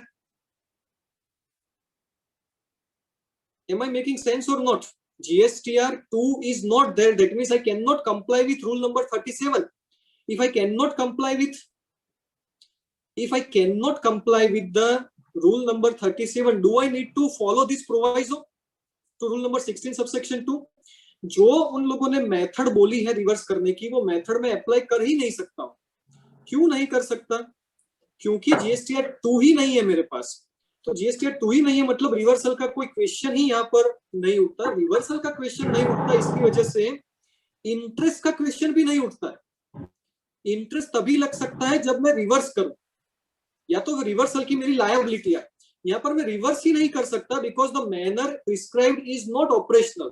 So here also you can take a stand कि भाई GSTR 2 नहीं है मेरे पास, so there is no question of reversal for not making payment within 180 days. आगे चलते हैं तीसरे इश्यू पे, अमेंडमेंट टू सेक्शन 16. अच्छा, इसमें 16(2) वाला जो मैं प्रोवाइजो की बात की, इसमें आपका कोई अलग ओपिनियन है, कोई अलग आपको पूछना है क्वेश्चन? या तो इसको कंप्लीट कर लेते हैं पहले, उसके बाद में बात करेंगे, ऐसा करेंगे. विजेश भाई, यस रवि भाई. एक બીજું બી રેસિપન્ટ fails to pay what has been written, બરાબર છે? તો આપણે એ પણ એવું આર્ગ્યુમેન્ટ કરી શકીએ ને કે there is no obligation to pay within 180 days. એટલે apart from this technical reply, we can reply that એ તો मैं બંને વાત કરી રવિ ભાઈ. પહેલી જ વાત આપણે એમ કરી કે the word used is fail to pay. yes, so yes. fail to pay that means कि अगर मारो क्रेडिट पीरियड જ વધારે છે, હું એગ્રીમેન્ટ છે અમારી વચ્ચે ઓરલ કે રિટર્ન કંઈ પણ, in that situation I cannot say that I have failed to pay. Yes. This is what the first thing I said. Okay. Right? Okay. Now amendment to section 16 subsection 4, ये हम सबके लिए बहुत ही ज्यादा important है और बहुत ही बेनिफिशियल चीज भी है. मैं आपको अपना ओपिनियन दे दूं इसके बारे में. सेक्शन 16 सबसेक्शन 4 में जो अमेंडमेंट किया गया है उसके बारे में, क्या अमेंडमेंट किया गया है सेक्शन 16 सबसेक्शन 4 में और कब ये अमेंडमेंट हुआ? ये जो अमेंडमेंट हुआ है वो हुआ है फिनांस एक्ट 2020 में, and this amendment is applicable from 1 जनवरी 2021. अच्छा, मैं आपको क्वेश्चन पूछूं ये अमेंडमेंट देखने से पहले कि मान लीजिए आपके वहां पर कोई ऑडिट आता है, या तो फिर on your own motion also you notice that for the year 17-18 या तो 18-19 या 19-20 में ऐसा हुआ है कि मेरा जो सप्लाई टैक्सेबल था उसको मैंने गलती से एग्जम्प्ट मान लिया और उसके ऊपर मैंने GST पे नहीं किया. समझना आप इसको अच्छे तरीके से. और अब मुझे लग रहा है कि इसके ऊपर GST तो पे करना ही पड़ेगा, गलती से मैंने एग्जम्प्ट मान लिया.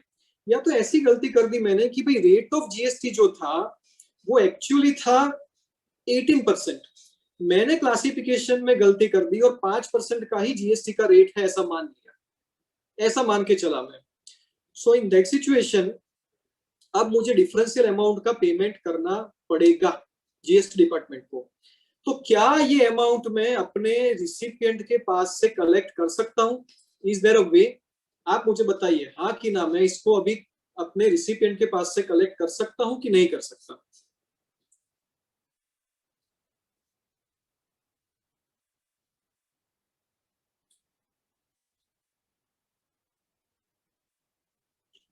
हार्दिक ji saying that yes we can collect from the recipient. Recipient आपको पे करेगा?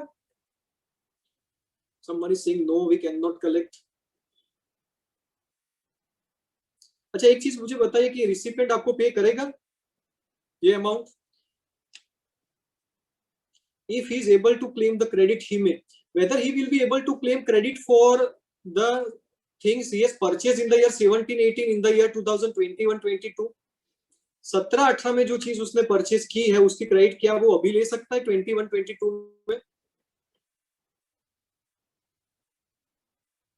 Can he take the credit? No, he cannot take the credit. If he cannot take the credit, then why will he pay to you?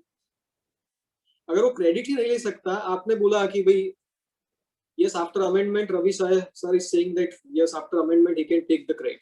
Okay, तो क्या amendment है और इसका क्या benefit हम लोग ले सकते हैं। और हमारा great Gujarat authority of advance ruling ने तो ये अमेंडमेंट आने के बाद भी ऐसा बोला कि इससे इस अमेंडमेंट से कोई फर्क नहीं पड़ता, ऐसा एडवांस रूलिंग में भी बोला गया है। क्या अमेंडमेंट है 16.4 में? 16.4 जो सेक्शन है वो ऐसे टाइम लिमिट आपको दे रही है कि कब तक आप इनपुट टैक्स क्रेडिट ले सकते हैं। देन दे आर सेइंग कि due date for filing return for the month of September following the end of the financial year. कौन सा financial year? To which the invoice or the invoice pertaining to the debit note relates or the date of filing annual return whichever is earlier। इसका मतलब ये हुआ कि 2021-22 में मैंने अपने सप्लायर को कोई इनवॉइस इशू किया था, मान लीजिए फरवरी 2021 में मैंने उसको इनवॉइस इशू किया था। बाद में जून 2021 को पता चला कि भाई इसमें जो वैल्यू 1 लाख रुपए दिखाई गई थी वो वैल्यू तो होनी चाहिए 1,20,000 रुपए। तो मैंने 20,000 रुपए की उसको डेबिट नोट इश्यू कर दी।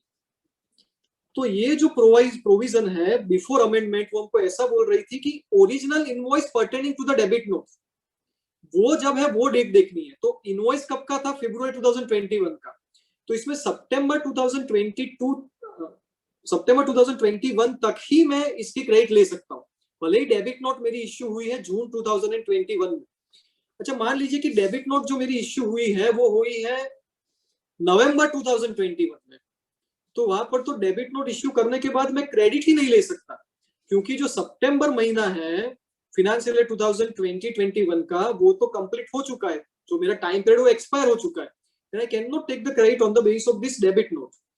इस जेन्युइन डिफिकल्टी को अवॉइड करने के लिए clause 119 of the finance act 2020 से इस सेक्शन को अमेंड कर दिया गया और उसमें invoice relating to debit note ऐसा वर्ड निकाल के सिर्फ डेबिट नोट वर्ड को रखा गया। मतलब कि अब आपको सिर्फ ये देखना है कि डेबिट नोट कौन से साल में इश्यू हुई है, उस डेबिट नोट का ओरिजिनल इनवॉइस जो था वो कब इश्यू हुआ है वो मेरा क्वेश्चन नहीं है, वो मेरा एरिया ऑफ कंसर्न नहीं है। तो मान लो फिर से हमारे एग्जांपल में आते हैं कि फरवरी 2021 में कोई इनवॉइस मैंने इश्यू किया है और फरवरी 2021 में इनवॉइस इश्यू किया है और डेबिट नोट इश्यू हुई है जून 2021 में। तो इस डेबिट नोट में जो अमाउंट जीएसटी की होगी उसकी क्रेडिट में कब तक लिख सकता हूं? सितंबर 21 तक नहीं, सितंबर 22 तक, क्योंकि डेबिट नोट का जो फिनेंशियल ईयर है वो है 21-22। ओरिजिनल इनवॉइस का जो फिनेंशियल ईयर है वो है 2021, but the debit notes financial year is 21-22। तो सितंबर 2022 तक मैं इसकी क्रेडिट ले सकता हूं इस डेबिट नोट की। अब इसका मैं बेनिफिट इस तरीके से भी ले सकता हूं कि 17-18 में कोई टैक्स गलती से मैंने चार्ज नहीं किया, मान लीजिए गलती से चार्ज नहीं किया, तो आप मुझे बताइए कि क्या अभी इस साल में मैं अपने सप्लायर को डेबिट नोट इश्यू कर सकता हूं उसकी? ये सुन लो, क्या मैं डेबिट नोट इश्यू कर सकता हूं?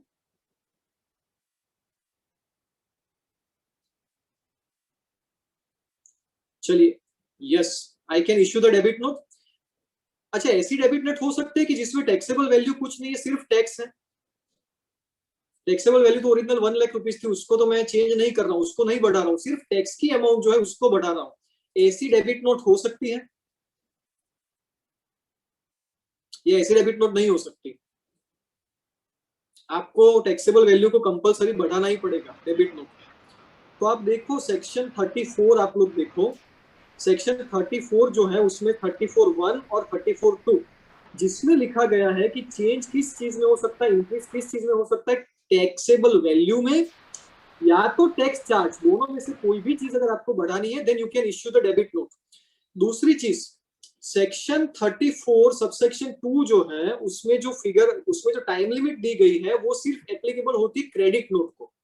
क्रेडिट नोट जो है वो आप इश्यू नहीं कर सकते, या तो फिर मैं ऐसा बोलूंगा कि क्रेडिट नोट तो कभी भी इश्यू कर सकते हैं लेकिन उसका एडजस्टमेंट आप नहीं कर सकते सितंबर के बाद। मतलब कि फिनेंशियल ईयर 20-21 का फिनेंशियल ईयर है मेरे पास और उसके रिलेटेड अगर मुझे क्रेडिट नोट इश्यू करनी है और मेरी लायबिलिटी को रिड्यूस करना है तो उसमें सितंबर 2021 तक ही मैं लायबिलिटी को एडजस्ट कर सकता हूं थ्रू क्रेडिट नोट। लेकिन Is someone is saying anything?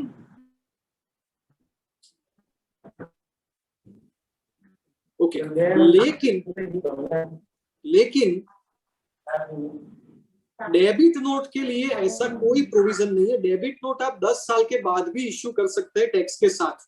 तो 17-18 में जो टैक्स मेरा चार्ज करना रह गया रिसिपिएंट के पास से, उसकी डेबिट नोट में आज की तारीख में इश्यू कर सकता हूं, बिल्कुल कर सकता हूं।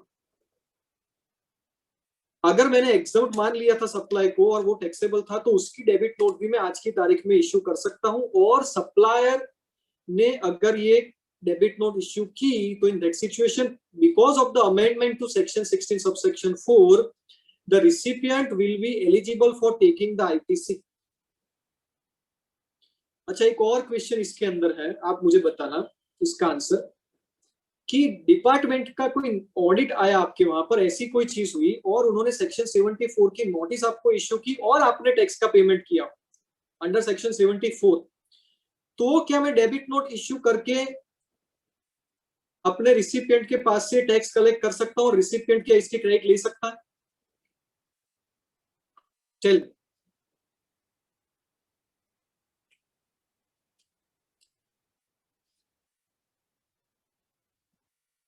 तो ऐसी चीज है कि जो सेक्शन 17(5) का जो लास्ट क्लॉज है, जो ब्लॉक क्रेडिट है, उसमें लिखा है कि tax paid under section 74, 129 and 130 इसकी क्रेडिट नहीं मिल सकती।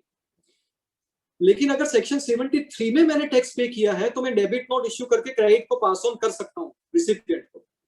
तो ये आप सबके लिए बहुत ही इंपॉर्टेंट अमेंडमेंट है, सब लोग याद रखना इसको। अगर आज के सेशन में सिर्फ यही अमेंडमेंट हम लोग घर में लेके जाए तो भी बेनिफिशियल है, कि जो भी पिछले सालों का टैक्स रह गया है उसके रिलेटेड डेबिट नोट इश्यू कर दो अपने रिसिपिएंट को और वो क्रेडिट ले सकता है because of this amendment which is effective from 1st of January 2021। This is what you need to remember. फिर बात करते हैं compliance with rule number 36 sub rule number 4।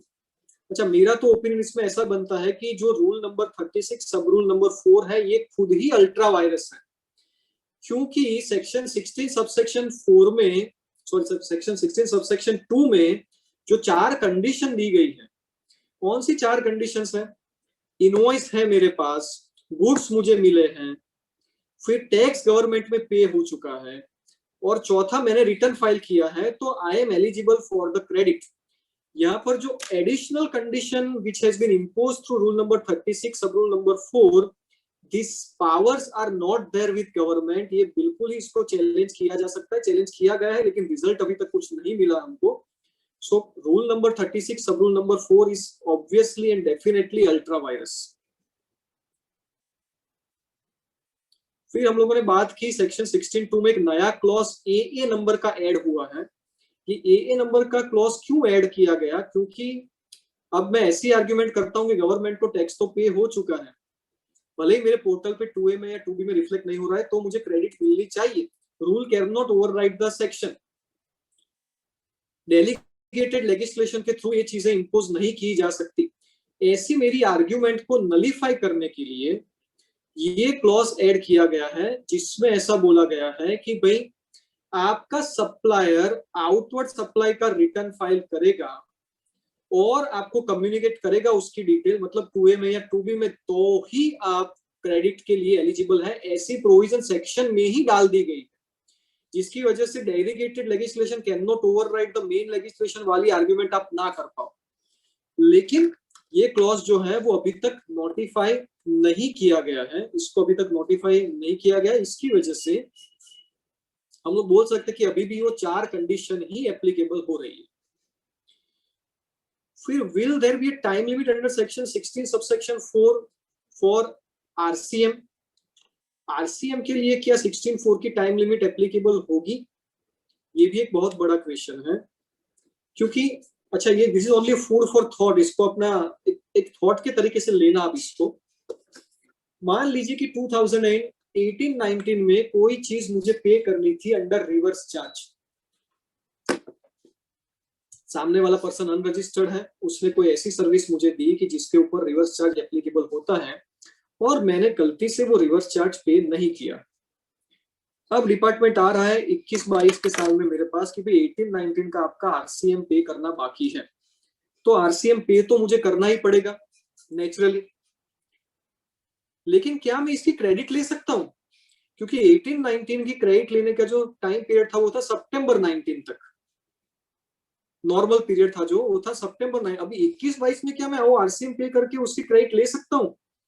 तो मैंने जैसे आपको बताया लॉ का ऐसा इंटरप्रिटेशन भी मैं कर सकता हूं कि जब भी अनरजिस्टर्ड पर्सन के पास से आपने कुछ एक्वायर किया है, उस सिचुएशन में अंडर सेक्शन 31 आपको सेल्फ इनवॉइस इश्यू करना पड़ेगा। सेल्फ इनवॉइस, अभी जो सेल्फ इनवॉइस इश्यू करना है उसकी कोई टाइम लिमिट नहीं है कि कब तक आप इश्यू कर सकते हैं।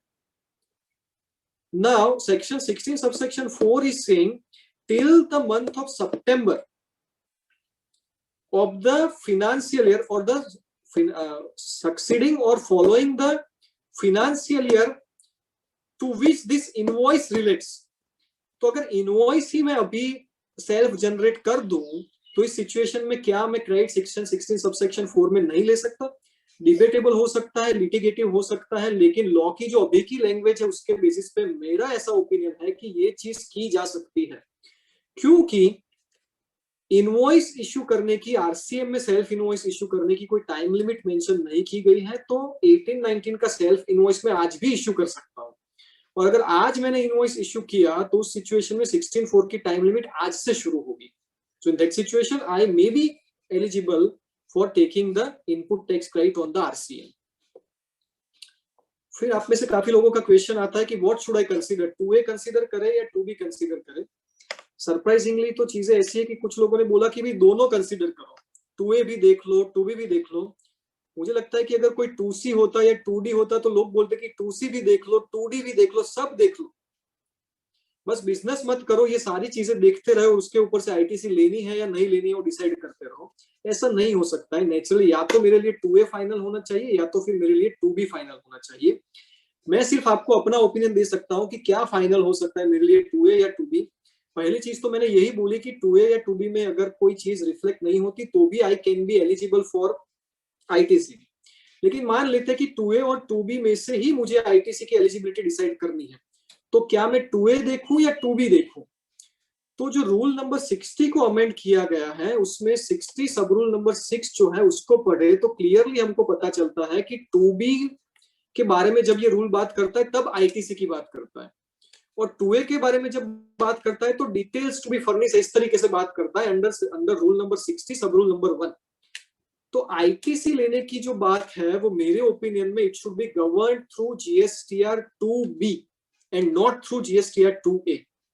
सो I should focus on GSTR 2B and not on GSTR 2A। तो ये 7, उसके बाद में 8वां पॉइंट भी है, yes, about the blocked credit. ये भी इंटरप्रिटेशन का एक इश्यू हो सकता है। इसमें 17(5)C और D नंबर के क्लॉजेस हैं जिसमें कंस्ट्रक्शन सर्विस और वर्क कॉन्ट्रैक्ट सर्विस की बात की है। अच्छा, हम लोग ऐसे कोशिश करेंगे कि हमारे पास कितना टाइम है रवि भाई? 5:30 तक का टाइम है ना हमारे पास? यस। ओके, सो हम लोग कोशिश करते हैं कि 5:15 तक इसको क्लोज कर पाए और 15 मिनट में कुछ डिस्कशन कर पाए, आपके जो भी क्वेश्चन है उसका मैं आंसर कर पाऊं, वो भी ज्यादा इंपॉर्टेंट है, राइट? तो 17(5) की मैं बात करता हूं यहाँ पर, उसमें C और D नंबर के क्लॉजेस हैं। C बात करता है कि वर्क कॉन्ट्रैक्ट सर्विस की क्रेडिट आपको तभी मिलेगी जब आउटपुट सर्विस भी वर्क कॉन्ट्रैक्ट की हो, और कंस्ट्रक्शन में भी वही चीज है कि कंस्ट्रक्शन में आपने सेल्फ कंस्ट्रक्शन किया है तो भी आप उसकी क्रेडिट नहीं ले सकते, ऐसा 17(5)D में लिखा है। अब एक उड़ीसा हाईकोर्ट के सामने केस ऐसा आया जिसमें किसी मॉल का कंस्ट्रक्शन हो रहा था। मॉल का कंस्ट्रक्शन करने के लिए उन्होंने वर्क कॉन्ट्रैक्ट की सर्विस ली, जिसमें काफी बड़ी अमाउंट का जीएसटी था। मॉल को कंस्ट्रक्शन करने के बाद जो ऑफिसेज रिजल्टेंट कंस्ट्रक्शन में आई, ऑफिसेज या शोरूम या शॉप्स जो भी है, उसको रेंट पे दिया गया और रेंट के ऊपर जीएसटी कलेक्ट किया गया। अब ये जो रेंट के ऊपर जीएसटी कलेक्ट किया जाता है उसके सामने वो वर्क कॉन्ट्रैक्ट की आईटीसी क्या मैं ले सकता हूँ या नहीं ले सकता, ऐसा क्वेश्चन यहाँ पर आया। तो आपका 17(5)(c) तो बहुत क्लियर है कि वर्क कॉन्ट्रैक्ट की क्रेडिट आप सिर्फ वर्क कॉन्ट्रैक्ट के सामने ले सकता है, और ये जो रेंटिंग है वो वर्क कॉन्ट्रैक्ट नहीं। तो रिट पिटिशन फाइल की गई तो Orissa high court, eight there it was said कि भाई ये तो इनजस्टिस है, इनइक्वालिटी है, किसी एक को आप क्रेडिट देते हो दूसरे को क्रेडिट नहीं देते हैं। जीएसटी का जो कॉन्सेप्ट है वही कॉन्सेप्ट है कि भाई सीमलेस फ्लो ऑफ क्रेडिट होना चाहिए, क्रेडिट सीमलेसली फ्लो होनी चाहिए। तो ये तो आप यहाँ पर ब्रेक कर रहे हैं इसकी चेन को। This is also against article 14 and article 19 of the constitution. Article 14 और 19 जो है इक्वालिटी बिफोर द लॉ और freedom to carry on business वाले जो आर्टिकल्स हैं, हमारा फंडामेंटल राइट्स की बात करते हैं 14 और 19, उसके भी अगेंस्ट में है।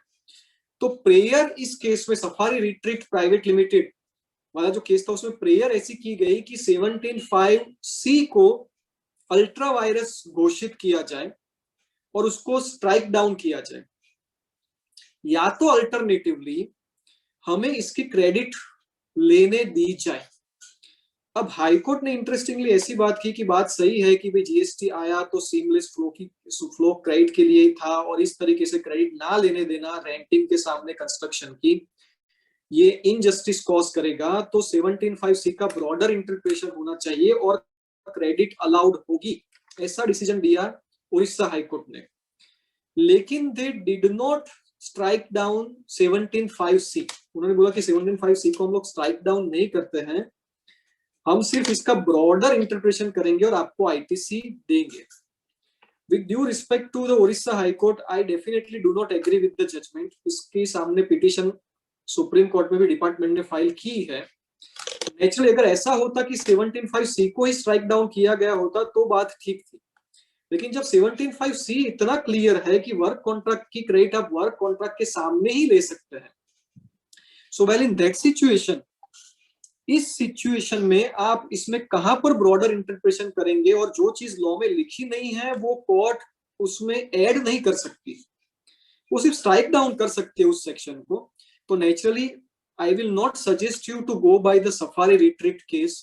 वर्क कॉन्ट्रैक्ट की क्रेडिट आप बिल्कुल मत लीजिए अगर आपका आउटपुट भी वर्क कॉन्ट्रैक्ट नहीं है तो। दिस इज माय ओपिनियन, ये मेरा ओपिनियन बनता है। किसी ने क्वेश्चन लिखा है, हम लोग इसको कंप्लीट कर दे, उसके बाद में डिस्कशन ही कर लेते हैं हम लोग क्वेश्चंस का, ठीक है ना, देयर इज नो प्रॉब्लम।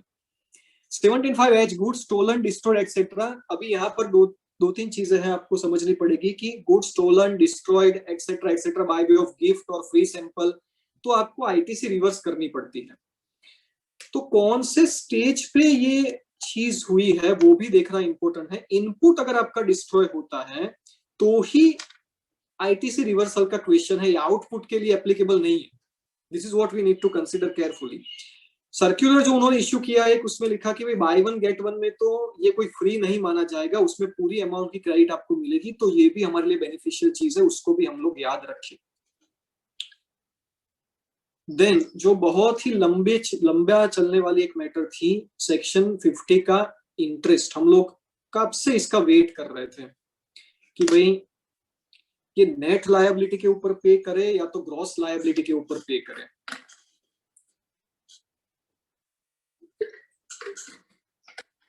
क्या मेरा इंटरेस्ट जो है सेक्शन 50 का वो ग्रॉस लायबिलिटी के ऊपर लगेगा या नेट लायबिलिटी के ऊपर लगेगा। कोर्ट में काफी केसेस हुए कि भाई मेरे पास अगर आईटीसी पड़ी है 10 लाख की और 12 लाख का मेरा टोटल आउटपुट लायबिलिटी है, तो 2 लाख के ऊपर इंटरेस्ट लो, आप 12 लाख के ऊपर कैसे ले सकते हैं? That is not justified. ITC deduct करने के बाद जो फिगर आएगी उसी के ऊपर आपको इंटरेस्ट लेना चाहिए। फिर क्या हुआ, फिर ऐसा हुआ कि जीएसटी काउंसिल ने अपनी मीटिंग में ऐसा बोला कि भाई our intention is to take this interest only on the net liability. Gross के ऊपर लेने का हमारा इंटेंशन नहीं है, नेट के ऊपर लेना ही हमारा इंटेंशन है। सुटेबल नोटिफिकेशन में बी इश्यूड बाय गवर्नमेंट ने काफी महीने लगा दिए। कोर्ट ने भी ऑब्जर्व किया कि भाई जीएसटी काउंसिल ने बोला था, फिर भी गवर्नमेंट ने रिकमेंडेशन अभी तक एक्सेप्ट नहीं किया है। फिर गवर्नमेंट ने आई थिंक कि सितंबर 2020 में नोटिफिकेशन इश्यू किया कि भाई हम लोग अब नेट लायबिलिटी के ऊपर इंटरेस्ट लेंगे, ग्रॉस लायबिलिटी के ऊपर नहीं, लेकिन इसको अभी हम लोग रेट्रोस्पेक्टिवली नहीं कर सकते। फिर फाइनेंस एक्ट 2021 में एक प्रोवाइजो इंसर्ट किया गया, जिस प्रोवाइजो में ऐसा बोला गया कि भाई रेट्रोस्पेक्टिवली जुलाई 2017 से ही जो लायबिलिटी है वो नेट लायबिलिटी के ऊपर ही इंटरेस्ट लिया जाना चाहिए। और 1 जून को ये प्रोवाइजो जो है उसको नोटिफाई भी कर दिया। तो इसका नॉर्मली मतलब ऐसा होता है कि अब जुलाई 2017 से ही आपको जो इंटरेस्ट पे करना है वो नेट लायबिलिटी के ऊपर पे करना है। लेकिन इसमें बहुत बड़ा एक कैच है, जीएसटी में हमारा ऐसा एक ऑब्जर्वेशन है कि जब भी चीजों को सिंपल करने की कोशिश की जाती है तब तक चीजें ज्यादा डिफिकल्ट हो जाती है। ये इतना सिंपल नहीं है कि आपको क्रेडिट, आपकी जो क्रेडिट है या कैश क्रेडिट लेजर के थ्रू आप जो पेमेंट करते हैं उसके ऊपर आपको आईटीसी, उसके ऊपर आपको इंटरेस्ट का पेमेंट नहीं करना है, इतना सिंपल नहीं है। जो प्रोवाइजो है उसको अगर आप पढ़ो तो उसमें ऐसा लिखा है कि if a person makes payment of his liability for any tax period in a return filed for that tax period, even though belatedly, then the interest shall be imposed or interest shall be applied only on the amount paid through the cash ledger and not through credit ledger. और दूसरा कि section 73 और 74 की कोई inquiry या कोई भी चीज शुरू हो गई तो उसके बाद में अगर आप पेमेंट करते हैं तो वहां पर ये नेट लायबिलिटी के ऊपर इंटरेस्ट इंपोज होगा, ये वाला बेनिफिट आपको नहीं मिलेगा। This is what they have said.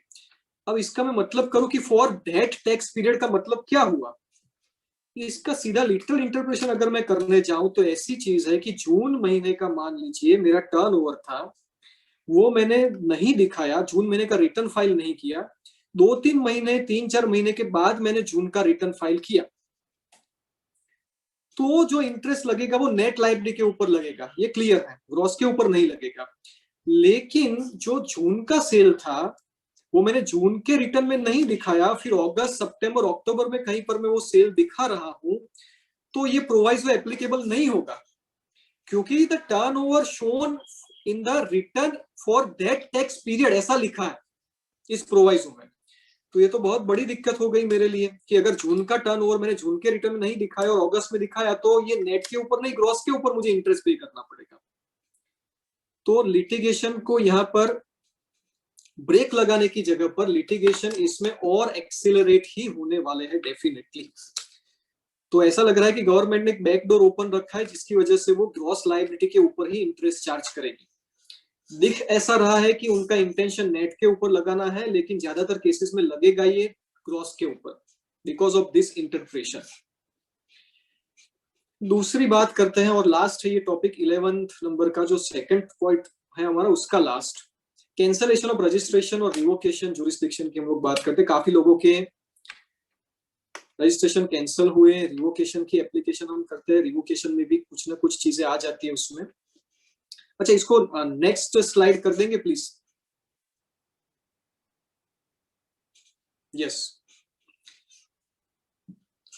Revocation के ऊपर एक रिसेंट बहुत ही इंपॉर्टेंट जजमेंट है, प्रतीक्षा भारत गैस गरिमा वितरक वर्सेस एसटीओ, अप्रैल 2021 का मद्रास हाईकोर्ट का जजमेंट है जो इंपॉर्टेंट है हमारे लिए।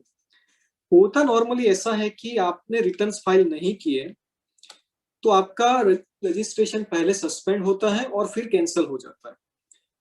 फिर आप रिवोकेशन के लिए एप्लीकेशन डालते हैं तो वो हर चीज को वेरीफाई करने के लिए बैठते हैं कि आपने पूरा टर्नओवर दिखा दिया, आपने आईटीसी ली है वो ठीक है कि नहीं, 2A में रिफ्लेक्ट हो रही वही आईटीसी है या नहीं, ये सारी चीजें ऑफिसर देखते हैं और फिर डिसाइड करते हैं कि रिवोकेशन किया जाए या ना किया जाए। इस केस में ऐसा हुआ, ये जो पिटिशनर है प्रतीक्षा भारत गैस, इनका रजिस्ट्रेशन कैंसिल हुआ because of not filing of the returns. इन्होंने रिवोकेशन के लिए एप्लीकेशन डाली, सारे रिटर्न्स फाइल करने के बाद रिवोकेशन अथॉरिटी ने ऐसा बोला कि भी आपने जो आईटीसी ली है वो गलत ली है, इसके लिए आप एलिजिबल नहीं थे, ऐसी आईटीसी आपने ले ली है, so that's why I will not go for revocation of cancellation. ये कैंसलेशन आपका रिवोक नहीं होगा। इसके सामने मद्रास हाईकोर्ट में रिट पिटिशन फाइल हुई, जिसमें मद्रास हाईकोर्ट ने बहुत ही इंपॉर्टेंट चीज बोली है कि जो रूल नंबर 23 है, जो अंडर सेक्शन 30 इश्यू हुआ है रिवोकेशन के अंडर में, वो आपको सिर्फ इतना पावर देता है कि अगर किसी पर्सन का रजिस्ट्रेशन कैंसिल हुआ है तो आप सिर्फ इतना देखो कि उसने सारे रिटर्न फाइल कर दिए हैं या नहीं, उसने आईटीसी ठीक से ली है या नहीं, या बाकी चीजें जो भी है वो आप सेक्शन 73 और 74 के नोटिस इशू करके आप देख सकते हैं once the revocation is done. पर रिवोकेशन के जुरिस्डिक्शन में सेक्शन 30 में आप सेक्शन 73 को और 74 को लेके आओगे, ऐसा जुरिस्डिक्शन आपके पास नहीं है, ऐसे पावर्स आपके पास नहीं है। आपको बस इतना देखना है कि रिटर्न सारे फाइल हो चुके हैं, आइदर ऑनलाइन और मैन्युअल, इतना हो चुका है, then what you need to do is you simply need to revoke the cancellation. That's it. You have no power to go into the assessment proceedings through revocation. Revocation के through आप assessment की चीजें नहीं कर सकते। तो जब भी ऑफिसर आपके पास से मांगे कि भाई ये लेके आओ वो लेके आओ, वहां पर आप रूल नंबर 23 और ये जजमेंट कोट कर सकते हैं कि भाई आप सिर्फ इतना देखो कि मैंने रिटर्न फाइल कर दी है और मेरा रिवोकेशन कर दो, दैट्स इट। आपके पास इसके अलावा और कोई पावर्स रूल नंबर 23 में नहीं है। Next slide please. अब हम लोग लास्ट इश्यू में आ जाते हैं, 10-15 मिनट में इसको क्लोज करेंगे। रवि भाई ने मुझे स्पेसिफिकली बोला था कि काफी इश्यूज लोगों को है 129 के बारे में, डिटेंशन के बारे में, और बहुत ही एब्रप्टली ये इस प्रोविजंस को फॉलो किया जाता है जीएसटी डिपार्टमेंट के थ्रू। तो वहां पर क्या किया जाए, देखिए मेरे पास आज की डेट में 10 से 15 अपील पेंडिंग है मेरी ऑफिस से ही अलग अलग कंसल्टेंट्स की, which is against the order passed under section 129। और शायद काफी लिटिगेटर्स के पास ये इतने नंबर्स में अपील्स पेंडिंग होगी ही। मेन इश्यू यहाँ पर ये है कि भाई क्या व्हीकल को इंटरसेप्ट और किया जा सकता है और 129 का टैक्स और पेनल्टी इंपोज किया जा सकता है फॉर स्मॉल मिस्टेक्स। कैसी कैसी स्मॉल मिस्टेक्स हो सकती है। सबसे रिसेंट जो बहुत ही ज्यादा सरप्राइजिंग मेरे पास केस आया है वो मैं आपके साथ शेयर करता हूं। बहुत ही ज्यादा सरप्राइजिंग मतलब कि मुझे इतना ज्यादा सरप्राइजिंग लग रहा है ये केस। ऐसा है, एक ट्रक गुजरात से निकलती है और कहीं हिमाचल प्रदेश में कहीं पर उसको जाना था, राजस्थान से होकर जा रही है ट्रक। इनवॉइस जो इश्यू हुआ वो मान लीजिए कि 1 जनवरी को इश्यू किया है उसने, और ईवे बिल जो बना वो बना 3 जनवरी को। सब कुछ मैच हो रहा है, ईवे बिल में भी मैच जो लिखा है वही इनवॉइस में, सारी चीजें वहां पर मेंशन की गई है। अब ये जो मोबाइल स्क्वाड होता है राजस्थान जीएसटी डिपार्टमेंट का, उसने इंटरसेप्ट कर लिया व्हीकल को। इंटरसेप्ट करने के बाद सारी चीजें वेरीफाई की जो कि बिल्कुल उनके राइट में है। मैं ये सब बोल ही नहीं सकता कि वो इंटरसेप्ट नहीं कर सकते, इंटरसेप्ट किसी को भी कर सकते हैं, डॉक्यूमेंट मांग सकते हैं। उन्होंने मांगे, इस पर्सन ने सब कुछ दिखाया। इन्होंने इश्यू ऐसा निकाला, इंटरेस्टिंग, बहुत ही इंटरेस्टिंग, कि भाई इनवॉइस की डेट 1 जनवरी है और ईवे बिल की जो डेट है, ईवे बिल जो जनरेट हुआ है वो हुआ है 3 जनवरी को। मतलब कि दोनों की डेट में मिसमैच है। इसकी वजह से आपका ये जो व्हीकल है वो डिटेन हो जाएगा। उसने व्हीकल को डिटेन कर दिया। व्हीकल को काफी परसुएशन करने के बाद भी कुछ भी नहीं हुआ उसमें। व्हीकल को डिटेन करके 4 लाख का टैक्स और 4 लाख की पेनल्टी इंपोज की। अब सबसे सरप्राइजिंग चीज ये की उसने राजस्थान का जीएसटी नंबर अलॉट कर दिया इस पर्सन को और उसमें टैक्स भरवाया। अभी उसके पास गुजरात का जीएसटी नंबर तो है ही, लेकिन राजस्थान का अलग से सुओ मोटो रजिस्ट्रेशन दिया उसको और राजस्थान का टैक्स भरवाया। राजस्थान का टैक्स 4 लाख और पेनल्टी 4 लाख रुपए, 8 लाख रुपए का पेमेंट करके इसके ट्रक को रिलीज किया गया। अभी इसलिए इतना सरप्राइजिंग है क्योंकि अगर सेक्शन 31 आप देखो तो इनवॉइस आप कब इश्यू कर सकते हैं, बिफोर और at the time of movement of goods. और जो ईवे बिल आपका है उसका कंसर्न है सिर्फ मूवमेंट के साथ। E-way bill is not concern with supply, पर इनवॉइस का कंसर्न है सप्लाई के साथ। तो अगर मूवमेंट हो रहे उसके पहले मैंने इनवॉइस इश्यू किया है तो वहां पर कहाँ गलती है, कौन सी सेक्शन में मैं बोलूंगा कि इसमें गलती है। इस पर्सन की कोई गलती ना होने के बावजूद भी उसको 8 लाख रुपए पे करने पड़े। अब दूसरी दिक्कत यह है कि राजस्थान के जुरिस्डिक्शन में केस फॉल होता है, तो मुझे अपील भी करनी है तो राजस्थान में करनी पड़ेगी। नंबर भी उसने राजस्थान का अलग से दिया suo motu, so that is a problem. काफी केसेस ऐसे भी आए जिसमें लिखा हुआ है कि भाई इनवॉइस के अंदर आपने 6 नंबर लिखा है और ईवे बिल के अंदर 9 नंबर है, तो दोनों मिसमैच हो रहा है। यहाँ पर ये एड्रेस है, यहाँ पर पिन कोड में इतना छोटी सी ये फिगर में मिस्टेक है, पिन कोड गलत लिखा है। ऐसे ऐसे चीजें की वजह से मिस्टेक निकाल के व्हीकल्स को डिटेन किया जाता है। तो इस सिचुएशन हम लोग क्या कर सकते हैं, वो सबसे बड़ा क्वेश्चन है। एक तो ये है कि जब तक आप पेमेंट नहीं करोगे तब तक इनके पास पावर है कि आपके गुड्स को और कन्वेंसेस को रिलीज ना करें। तो होता यही है कि सबसे पहले हम लोग पेमेंट तो कर ही दें और उसके बाद में अपील फाइल करें। हमारे पास क्या क्या ऑप्शन है इसमें, तो 2 रिसेंट जजमेंट मैंने यहाँ पर प्रेजेंटेशन में डाले हैं, वो दोनों जजमेंट हम लोग देख लेते हैं।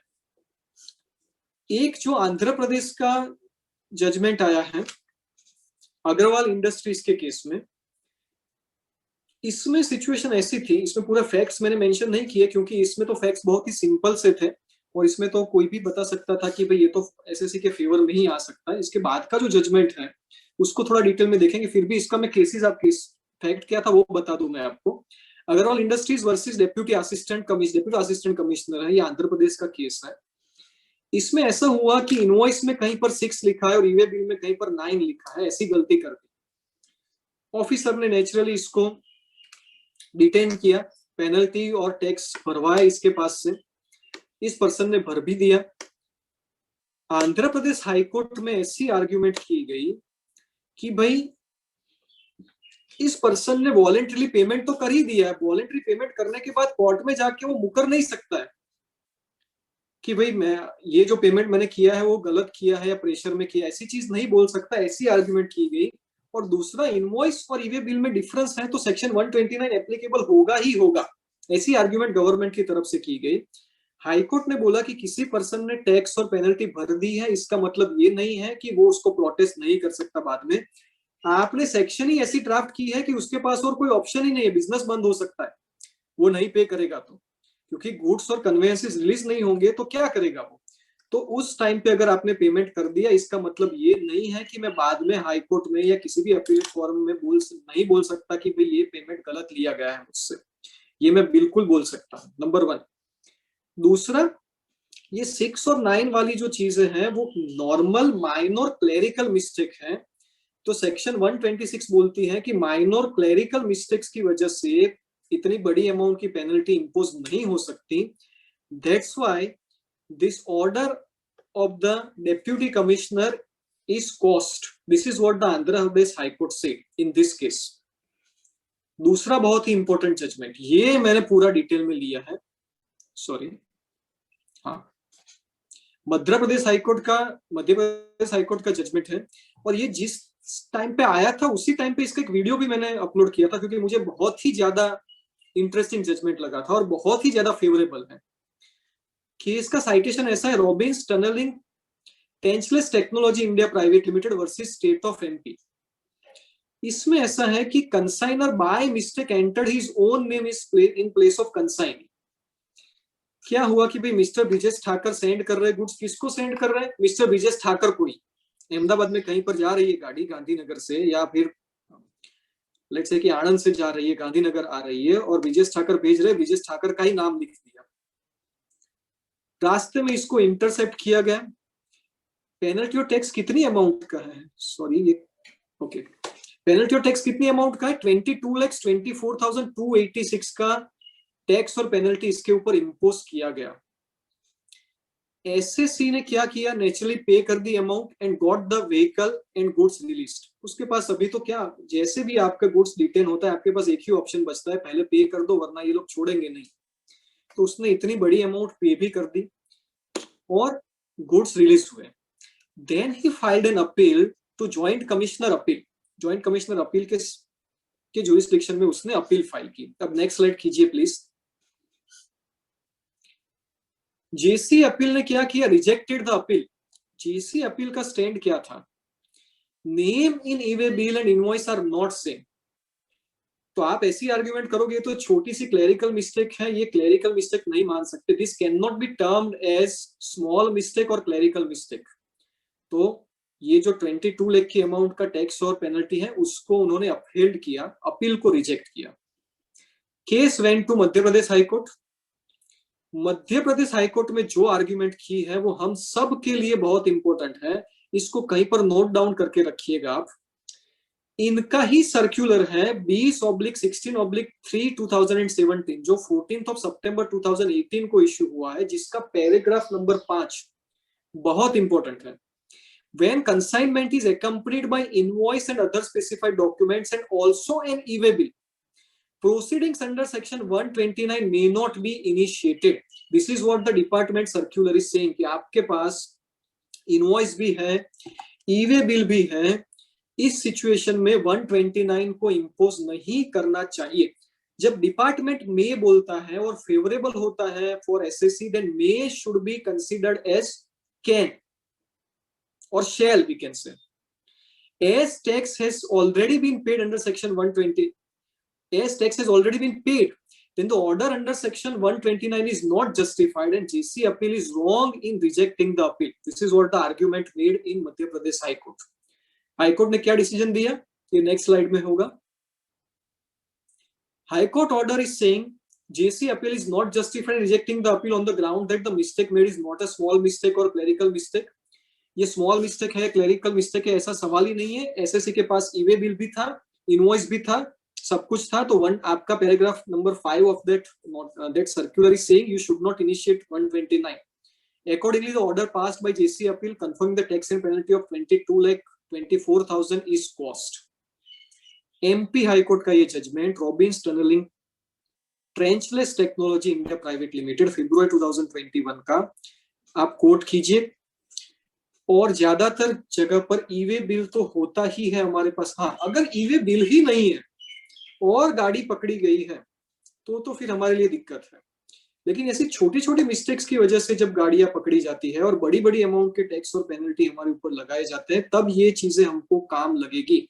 ये जो मैंने डिस्कशन किया है वो सर्क्यूलर और ये मध्य प्रदेश और आंध्र प्रदेश हाईकोर्ट के 2 रिसेंट जजमेंट्स। इसके आगे भी जजमेंट्स हैं, ये फिर भी मैंने सिर्फ ये 2 रिसेंट जजमेंट्स ही लिए हैं। So these judgments are very useful for us. ये recent judgment को आप लोग note down करके रखना। So I think it is 5:15, 5:16 exact time पे हम लोग complete कर रहे हैं इसको। रवि भाई आगे कोई slide है? I think it should not be there. ये last है। Okay. So now we can open the floor for questions. 15 minute का टाइम है हमारे पास। आपका कोई भी केस में दिक्कत हो, कोई भी इंटरप्रिटेशन का इश्यू हो, आप लोग पूछिए। I will be happy to answer.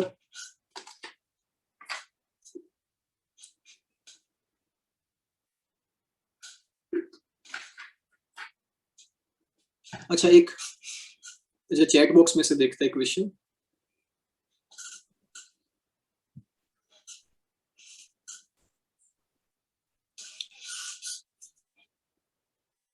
Sorry, मेरा चैट बॉक्स क्यों, 1 मिनट। हाँ,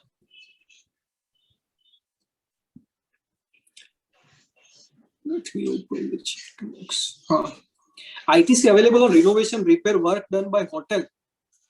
देखिए, रिनोवेशन रिपेयर जो भी चीज है आपकी, होटल का मतलब क्या करोगे आप? रेस्टोरेंट करते हो तो रेस्टोरेंट जो है उसमें तो 5% वाली ही चीज है, तो वहां पर तो आईटीसी मिलने का सवाल नहीं है। लेकिन नॉर्मल स्टे वाली जो होटल है जहां पर आईटीसी मिलती है, वहां पर आपने रिपेयर रिनोवेशन करवाया और रिपेयर रिनोवेशन जो है वो आपने कैपिटलाइज नहीं किया है बुक्स ऑफ अकाउंट्स में। समझना इसको, क्योंकि कंस्ट्रक्शन किसको बोलते हैं हम लोग? Construction includes repair, renovation, alteration etcetera etcetera to the extent it is capitalised to the immovable property. ऐसा एक्सप्लेनेशन है बिलो 17.5 सी और D, right? So in that situation अगर आपने P&L में इसको डेबिट किया है तो आपको बिल्कुल इसकी क्रेडिट मिलेगी। You will be eligible for the credit. दूसरा क्वेश्चन है, in case of office furniture for manufacturing concern, office furniture की क्रेडिट क्यों नहीं मिल सकती? कल्पेश भाई, कल्पेश भाई ऐसा क्वेश्चन कैसे आया? फर्नीचर की क्रेडिट क्यों नहीं ले सकते हम लोग? फर्नीचर की क्रेडिट कहां पर ब्लॉक्ड है? Furniture can not be considered as a part of the construction.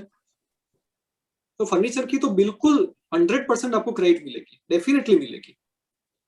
अच्छा, आपका कोई इसमें कोई सब क्वेश्चन है कि कुछ एलोबरेट करना चाहते हैं तो बोलिए, आप अनम्यूट करके बोल सकते हैं, हम लोग डिस्कशन करेंगे।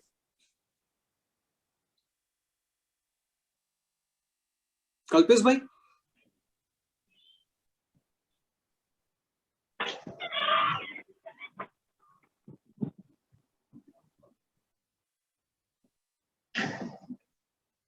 Hello. यस कल्पेश भाई। See, I have a question. I'm not Kalpesh Bhai. Actually, I have a question regarding 17.5H. ठीक है, Regarding free samples. which is Free sample. Regarding free samples. yes 17.5 is free sample, that I Yes. understood. Yes. Yeah. I have one issue. I am purchasing raw material and making finished goods. In the domestic market, I'm supplying that material, and regarding that, I'm reversing the credit whichever is supplied as a free. Okay. And in the same way, I'm also exporting the same goods, but with a predetermined condition that out of 1,000, along with this 1,000 quantity, 100 quantity is free. So in export also you are supplying free. This is what you are saying? Yes, as we have to establish the product, so along with the 1,000, for the 1,000 I have a rate defined, but 100 quantity I am adding as a free sample. Okay. So in that, for that free samples which is exported, whether it is to be treated as the same like a domestic treatment, or it will be based on the value of the export. Because if I go for the wheat payment of IGST, in that price is defined for 1,000 quantity. If I go for LUT, there is no price defined, but for the 100 quantity which I have exported, I have to reverse the credit. And now concern is for the export related issue, I know that the remittances is not going to come for this 100 quantity. Whether I have to consider it as a sell, or we have to reduce the credit as per raw material. One thing is there, please understand one very important thing. What you are saying is 1,000 units you have exported and 100 free samples you have given along with this 1,000. Am I correct? Yes. If you are representing it as free, please understand. Agar aapne per unit price, if you have reduced the per unit price, then I will say that it is not free sample. But if you have shown in the invoice that 1,000 units, price 100 rupees, total 1 lakh, and another 100 rupees, price 0, nil, free sample. In that situation, definitely you have to reverse the credit.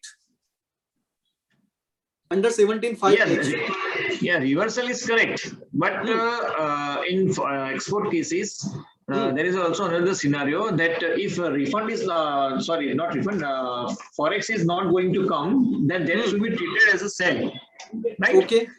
So in this case also the same thing to be treated, because the value is important, because I have to reverse on the raw material. While if remittance is not coming, that will be treated as a sales. So that 100 quantity, whatever is there, whether we should consider as a sell price, or we have to take as a raw material input reversal. If remittance is not coming, it will not be treated as sales. Please understand, you will not get the benefit of export. But it will be considered as a domestic sell. If within the FEMA period, if receipts is not coming, foreign receipts are not coming, we are not getting the currency, then it will be treated, I think, as a domestic sell. But what is the value of the domestic sell? That 100 also will be considered as a domestic sell, no? That 100 will be considered domestic sale, but what will be the value for that 100? In that case, whether that one, whatever price is given for 1,000 quantity, whether no, that kind of, there is no valuation rule which is saying that if you are supplying free, which is exported, which now considered as domestic sale because of non-remittance, non-receipt of the remittance, then you need to consider the price which is charged for the export. No, that kind of thing will not be applicable. You don't need to pay GST on that figure. Okay. So simply we have to follow now just let me complete so you will understand everything. Yes. If you are paying GST on that, then there is no question of reversal of ITC. Okay, but what about LUT? LUT will not come in the picture here. In LUT, what you are saying? You No, are but free sample is there. So ultimately, I have to follow 17.2 only. If Free sample is there, whether it's a domestic or a export, I have to simply follow 17.2 only. see 17.2 whatever is That means there. reversal of credit, raw material credit. You are not reversing through 17.2. You are reversing through 17.5H. Yeah. 17.2 whatever is there. What 17.2 is saying? If let's say the raw material or input or any input service you are using for exempt supplies, then you will not get the credit. But वहां पर clearly लिखा है कि zero rated supply whatever is there, on that you are not required to reverse. तो मान लीजिए कि अगर कोई चीज exempt है, उसको मैं एक्सपोर्ट करता हूं, तो वहां पर रिवर्सल की जरूरत नहीं है. आपके केस में कहीं पर भी 17.2 will not be applied. Okay. आपके केस में सीधा एक ही चीज आएगी 17.5H. Yes, correct. But for that value, okay. Value is zero. You are not required to pay output tax और input आपको रिवर्स करनी है क्रेडिट. Done? Okay. कुछ और क्वेश्चन भी आ गए यहाँ पर हम लोग ले लेते हैं एक बार. अच्छा, in case RCM. If I continue with my second question, if I can continue with second question. Yes, definitely. Yeah, thank you. The dealer missed the credit for the, say for example 2021 up to March. Say for example he forgot to take the credit somehow for accounting issue. He did not take 1 lakh rupees credit for the whole year. For which year? For which now year? The March 2021. 2021. Okay. Now he desires to close his business, and in March month he already sold out all his stocks and paid all the liability. But after reconciliation in June month, he found that 1 lakh rupees credit I have not taken and I already paid the cash in taxes. Still, he has not cancelled his registration, but he want to take the credit in June month. See, if in the month of June, now understand what you please understand one very important thing. Now, Yes. if he can take the credit up to September, that is certain. Yes. Confirm? Now you take the credit. What will happen that I will tell you. You take the credit, it will be reflected in your electronic credit ledger. Yes, correct. Now you are going for what? Cancellation. Yes. Once you are going for cancellation, the provision clearly says that whatever is the input tax credit on your stock lying at the time of cancellation, that stock's credit you are required to pay. Yes, correct. And after paying this, if anything is left, that will be lapsed. Okay. वो that credit will be lapsed. वो credit आपकी lapse हो जाएगी जब आप cancellation के लिए जाते हैं. ठीक है? Okay. तो अगर आपने 1 लाख की क्रेडिट ले ली और आप सेल करने वाले ही नहीं है इसको, और कैंसलेशन में जा रहे हैं, in that situation this 1 lakh rupees credit is gone. There is no way of taking a refund of this. Okay. Is it possible that I can claim refunds in others by submitting my annual return and also showing that this is already extra tax paid in during the current period, that is 2021, and after that the missing reconciliation I have found, and then I am claiming the credit in the current month because up to September I have right.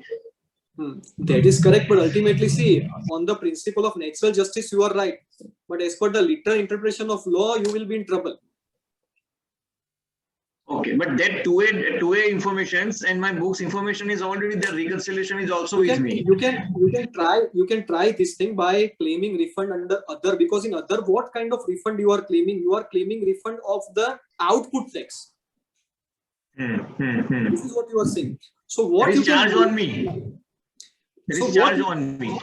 What you can do is, I am not taking this ITC. Once ITC is taken, your right to claim refund will be expired. Why it will be expired? Because आपका cancellation की जो provision है, the cancellation provision itself is saying that the ITC will be lapsed. You will say that I have not taken ITC, but I have paid extra tax. Yes. That argument you need to make. Yes, yes, yes. Oh, okay, okay, okay. Okay. Thank you. Thank you very much.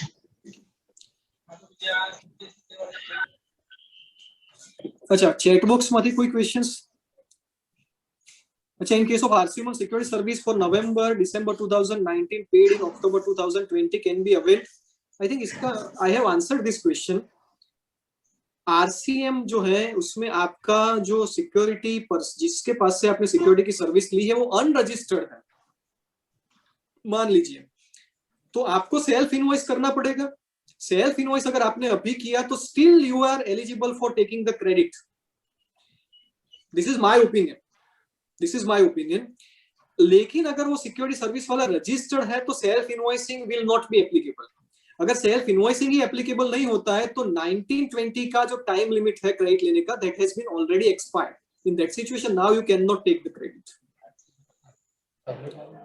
What should be done in the scenario where the supplier has wrongly entered some wrong GSTN of recipient in e-way bill? However, invoice has been properly issued and also goods have been delivered.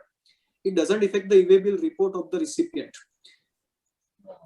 What should be done means 129 अगर apply किया है तो आप appeal file करो, आप सही हो यहाँ पर. There is not a major lapse. Floor constructed for fixing the plant and machinery, whether the credit is blocked under section 17 subsection 5. यहाँ पर ऐसी चीज बोली गई है कि जो फाउंडेशन है प्लांट एंड मशीनरी के लिए, that is considered as part of the plant and machinery, और प्लांट एंड मशीनरी के ऊपर क्रेडिट ब्लॉक नहीं है अंडर सी एंड डी. पर वहां पर एक्सक्लूजन 3 दिए गए हैं, उसमें जो पहला है any kind of civil structure. So if you interpret the thing like this, which I will interpret, कि any kind of civil structure का मतलब यहाँ पर ये होता है कि वो प्लांट एंड मशीनरी के रिलेटेड सिविल स्ट्रक्चर की बात नहीं. So this credit, as per my opinion, should be taken. Can we take car credit? ऐसा भी किसी का क्वेश्चन है. अगर कार जो है आपकी, उसकी approved seating capacity is not more than 13 persons, और अगर वो पैसेंजर ट्रांसपोर्टेशन के लिए या तो फिर मोटर ड्राइविंग स्किल के लिए या तो फिर further supply of motor car के लिए यूज नहीं होती है, तो as per 17(5)(a) you are not eligible for taking the credit in case of car. Security service वाળો जीएसटी में, अच्छा जीएसटी में अनरजिस्टर्ड છે, સિક્યોરિટી સર્વિસ વાળો જીએસટી માં અનરજિસ્ટર્ડ છે, તમારે સેલ્ફ ઇન્વોઇસ કરવું પડે. So whatever argument I have made, that benefit you can take. Time limit for payment within 180 days applicable to RCM purchase. I am not able to understand 180 days RCM purchase માટે કેવી રીતે કયું applicable થશે? I am saying કે 180 days કોઈને પણ applicable નહીં થાય. RCM માં તો સવાલ જ નથી એપ્લિકેબલ થવાનો. So it should not be applied. Yes, anyone else is having any query? Sir, in case of that scenario where wrong GSTN was mentioned in the e-way bill, my question was that can I rightfully take the credit of that invoice, because there can be an issue that the e-way bill doesn't pertain to your GSTN, and how can you claim for that goods? How can you claim the ITC for that goods? So you are saying that whether you will be eligible for taking ITC or not, this is what you are saying. It is not about section 129, right? Yes sir, yes sir. So you need to prove 4 things for taking credit. 4 things. You have the invoice, number 1. Number 2, you have received the goods. This is where the problem may be there. Number 3, tax has been paid to government. Number 4, I will say you have filed the return. This 16(2)(c) whatever is there, that tax has been paid to government, you can prove by your GSTR 2A. अब यहाँ पर question सिर्फ इतना आता है, only question that you need to answer is whether I have received goods or not, because the e-way bill mentions GSTN of someone else. Merely by mentioning GSTN of someone else, you cannot say that I have not received the goods. Someone else has received the goods. Please understand. If you have other evidences, your stock register and other CCTV camera, let's say, of the factory premises, where you can show that the goods are delivered at my premises only, I have received the goods, then all the conditions, all the 4 conditions of 16(2) are fulfilled. You will be eligible for the credit. E-way bill report cannot hamper your right for taking the ITC. Sir, the e-way bill number is rightfully entered in the invoice also. It's clearly mentioned that this invoice pertains to that e-way bill number. So there won't be any issue, right, in taking that invoice? Definitely there will be no issue. Okay, thank you so much, sir.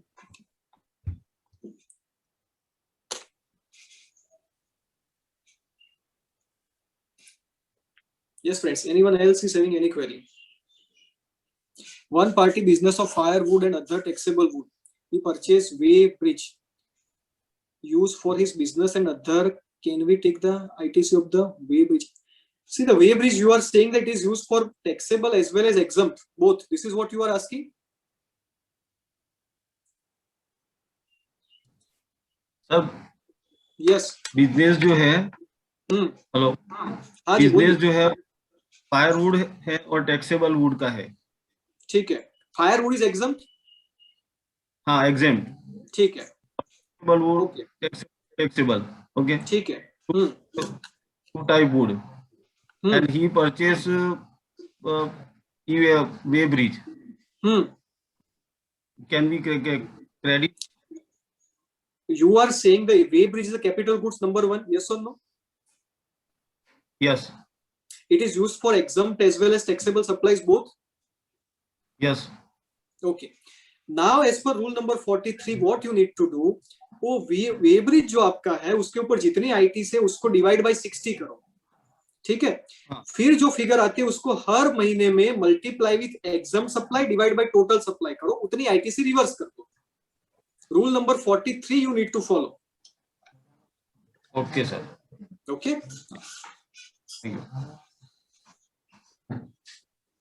समझ में आ गया ना आपको कि क्या करने वाले हैं आप? जी सर. ओके. ओके.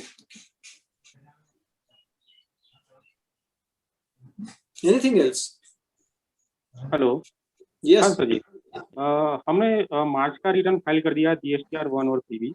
ओके. उसके बाद सामने वाले जो परचेसर है उसको GSTR 1 में कुछ बिल रिफ्लेक्ट नहीं हो रहे थे क्योंकि सॉफ्टवेयर में GST में थोड़ा प्रॉब्लम हो गया था. वो अभी हम मार्च के महीने में उसको करेक्ट, अप्रैल महीने में GSTR 1 में उसको करेक्ट करते हैं तो B2 बढ़ाना पड़ेगा और B2C अमेंड करना पड़ेगा. तो उसकी इफेक्ट जो है वो 2021 में नहीं आएगी. वो तो 3/1 का मिसमैच बताएगा. ठीक है. तो डिपार्टमेंट में नोटिस आने से पहले हम डिपार्टमेंट को लिखित में लिख सकते हैं. Sir ji, why we want to be so much proactive? वो तो आप लोग लिखेंगे, उसको बेस बना के नोटिस इशू करेंगे. Okay. One thing we need to understand, notice is not a kind of a very harmful thing to you.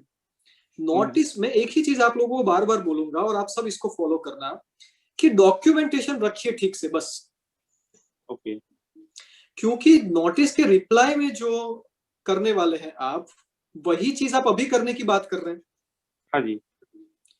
है ना. जो चीज आप नोटिस आएगी उसके बाद में रिप्लाई करने वाले, तो उसको क्यों डिपार्टमेंट को भेजना है आपको? आप अपनी ऑफिस में ही रखिए उसको, रिकंसिलिएशन को अच्छे से बना के. नोटिस आएगी तो हम लोग रिप्लाई कर देंगे. आपने सबमिशन दिया, उसके बेस पे कुछ और चीजें मांगेंगे आपके पास से, कोई और टॉपिक भी उसके अंदर नोटिस में ऐड करेंगे. Okay. Why you want to give them another base for issuance of another notice? ठीक है सर जी. है ना. जी जी. ओके. ओके. Thank you. और सर जी आपका YouTube का लिंक भी डिस्क्रिप्शन में डाल दीजिएगा ना, तो हम आपको फॉलो कर सके. मैं YouTube का लिंक, रवि भाई आप कर सकते हैं?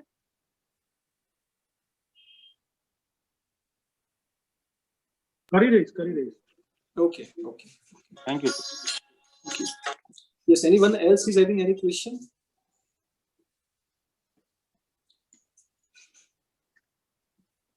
अच्छा, ब्रांड के बारे में किसी ने क्वेश्चन पूछा है, कल्पेश भाई ने. Sir kindly throw some light on brand is required to be registered, simple name is to be considered as brand. भाई ब्रांड के बारे में अब चीजें बहुत क्लियर हो चुकी है. आपने अगर ऐसी चीज अपने पैकेट पे लिखी कि ये मेरा ब्रांड रजिस्टर्ड नहीं है और and I forgo the claim, registered नहीं है तो भी उसको ब्रांड ही माना जाएगा. तो 12% या 18% वाला रेट एप्लीकेबल हो जाएगा. उसको ब्रांडेड ही, भले वो ब्रांड आपकी रजिस्टर्ड नहीं है आपके नाम पे, फिर भी if you can establish your claim, then in that situation it is considered as branded supply only. So वहां पर क्या कर सकते हैं हम लोग? What we can do? आपको लिखना पड़ेगा वहां पर, बहुत ही स्ट्रेंज सॉल्यूशन है इसका जो कोर्ट ने भी दिया है. आपको लिखना पड़ेगा कि I forgo my claim on this brand, I do not claim my right on this brand. ऐसा पैकेट के ऊपर लिखना पड़ेगा. देन दैट 5% और exempt जो भी क्राइटेरिया है that will be applicable to you. Is it fine? ये ब्रांड वाले बहुत से क्वेश्चन आपके नडियाद और आनंद से के चार्टर्ड अकाउंटेंट के थ्रू ही मेरे पास आए थे उनके केसेस में स्पेसिफिकली, मुझे याद है. वो शायद वो नमकीन वाले केसेस में मे बी.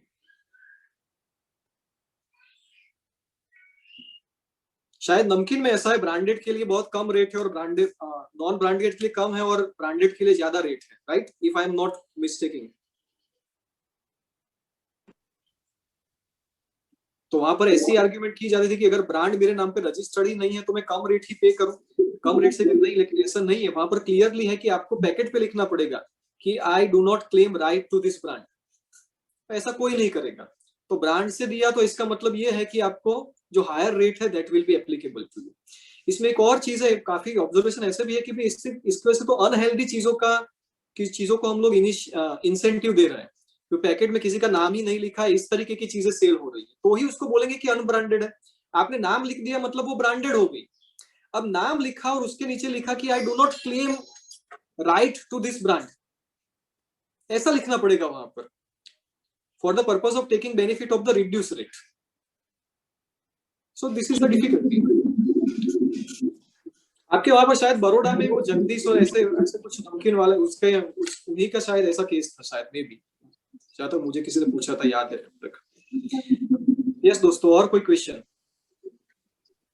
सर जैसे आपने अभी बोला अनब्रांडेड के लिए, अभी एक हम लोग का क्लाइंट है, उसका स्पेसिफिक फार्मा में रिक्वायरमेंट है टू डिफरेंशिएट की 4-5 सप्लायर से माल आ रहा है, तो फिर हाउ टू डिफरेंशिएट कि किस सप्लायर का क्या प्रोडक्ट है. So he specifies us to mention your company name, the product name and the quantity of that product, कि एक बैग में कितने केजीज है प्रोडक्ट के. तो in that case my vehicle was intercepted once कि this is branded, you need to pay excess cess and everything being a tobacco product. So in that case हमने उनको ये भी किया था कि ऐसा नहीं है, and we even took the writing declaration from that party itself, like it is your requirement as per your norm. नहीं मतलब आप you were the consignee, this is what you are saying? We had sold goods to a pharmaceutical company. So you were the consignor? Yes. और intercept हुआ, उसमें उनके हाथ में क्या लगा? सर हमारा जो बैग्स था उसके ऊपर स्टिकर था which contained our company name of the product and the quantity, मतलब एक बैग में कितने केजीज है, तो वो क्वांटिटी मेंशन था उसमें सर. और बैग के अंदर कोई सब बैग भी होती थी कि सिर्फ वो bag he product? That is the only packing. तो then it should be and it was a wholesale one sir, 40 kgs. भले 40 kg का बैग था होलसेल का, but in that situation he was right in saying that this is branded, because ये यही अब तो final interpretation है madam इसका, कि आपको ऐसा लिखना पड़ेगा कि you forgo the claim to this name. Okay. वो सेंटेंस मेंशन अगर अभी आप ऐसा कर सकते हैं कि वो ऐसा स्टिकर के नीचे वो भी लिख दीजिए. अब ऐसी अभी कोर्ट में इसको टेस्ट नहीं किया गया, हम लोग क्या कर सकते हैं, इनके सर्कुलर में ऐसी रिक्वायरमेंट है. ओके सर, बिकॉज उनका रिक्वायरमेंट ही वैसा है कि आपको ऐसी प्रोडक्ट भेजना है, नहीं तो आपको नहीं भेजना है. That is the loss of business directly if we don't. इसको मैं ऐसे अलग तरीके से देखूं मैडम, तो ये ऐसे कि वो ब्रांडेड ही मांग रहे हैं आपके पास से. This is what we can say. Okay. But sir, actually he is doing just to bifurcate the products from numerous suppliers, so that yes, but that is about the intention of, मतलब इसको हम लोग appeal में argument कर सकते हैं. I am not saying कि argument नहीं कर सकते, बट फर्स्ट थिंग अगर डिटेन किया आपको टैक्स पे करना पड़ेगा, पेनल्टी पे करनी पड़ेगी, फिर हम लोग अपील में जा सकते हैं. आउटराइट इसमें ये अनब्रांडेड ही ऐसा क्लेम करना बहुत डिफिकल्ट है इसमें. और सर आपने जो बोला कि वहां पे आप स्टिकर पे और एक डिक्लेरेशन दे दीजिए, can you just brief me on that? What exact declaration आपने बोला कि आप? इतना ही सिंपल कि we do not claim right to this brand name, बस सिंपल. ओके ओके सर, ठीक है सर, है ना, बस इतना ही. जी सर. हाँ. इसका मतलब क्या हुआ आप समझिए, कि आप जब ऐसा लिख रहे हैं इसका मतलब है कि आप किसी तरीके का क्लेम नहीं कर रहे हैं. ये ब्रांड कोई और भी यूज करे तो भी आपको कोई प्रॉब्लम नहीं है. Okay okay. This is what the meaning. मतलब की बात ही ये है कि मैं किसी भी नाम का अपना क्लेम करता हूं और उसको कहीं पर अफिक्स करता हूं, दैट मींस कि this goods will become branded goods.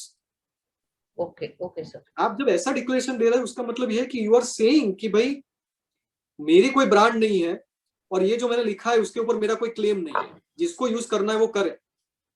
तो कल को ऐसा होगा कि अगर कोई क्लेम कर रहा है कि आपने मतलब मान लीजिए किसी के ऊपर क्लेम किया कि आप मेरे नाम से भी चला रहे, मेरे नाम से आप यूज कर रहे इसको, in that situation you may be in trouble क्योंकि you are forgoing your claim.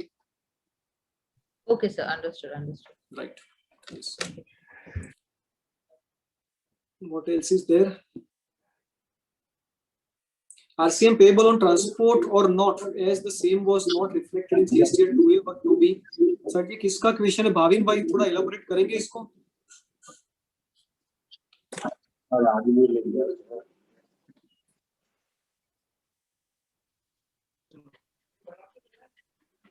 Bhavin भाई, what is the exact case? Yes, Bhavin भाई। हाँ, उसमें क्या है कि जीएसटीआर 2A में या 2B में कुछ दिखाता नहीं है ट्रांसपोर्ट का, फिर भी उस पे आरसीएम काटना है, काट के भरना है। देखिए आरसीएम जो है वो गवर्न होता है नोटिफिकेशन नंबर 13/2017। उसका फर्स्ट एंट्री है जीटीए वाला, goods transport agency. Goods transport agency issuing consignment note to XYZ। XYZ में अगर आप कवर होते हैं, in that situation you are required to pay RCM. आपको देखना कि उसके इनवॉइस में उसने चार्ज किया है। अगर उसने अपने इनवॉइस में जीएसटी चार्ज किया है तो आरसीएम भरने का सवाल नहीं, फॉरवर्ड चार्ज में पेमेंट हो गया है। If he has not paid, then in that situation 5% RCM आपको पे करना पड़ेगा। Is it fine? Okay Okay, ठीक है। Okay, thank you. Okay Brijesh भाई।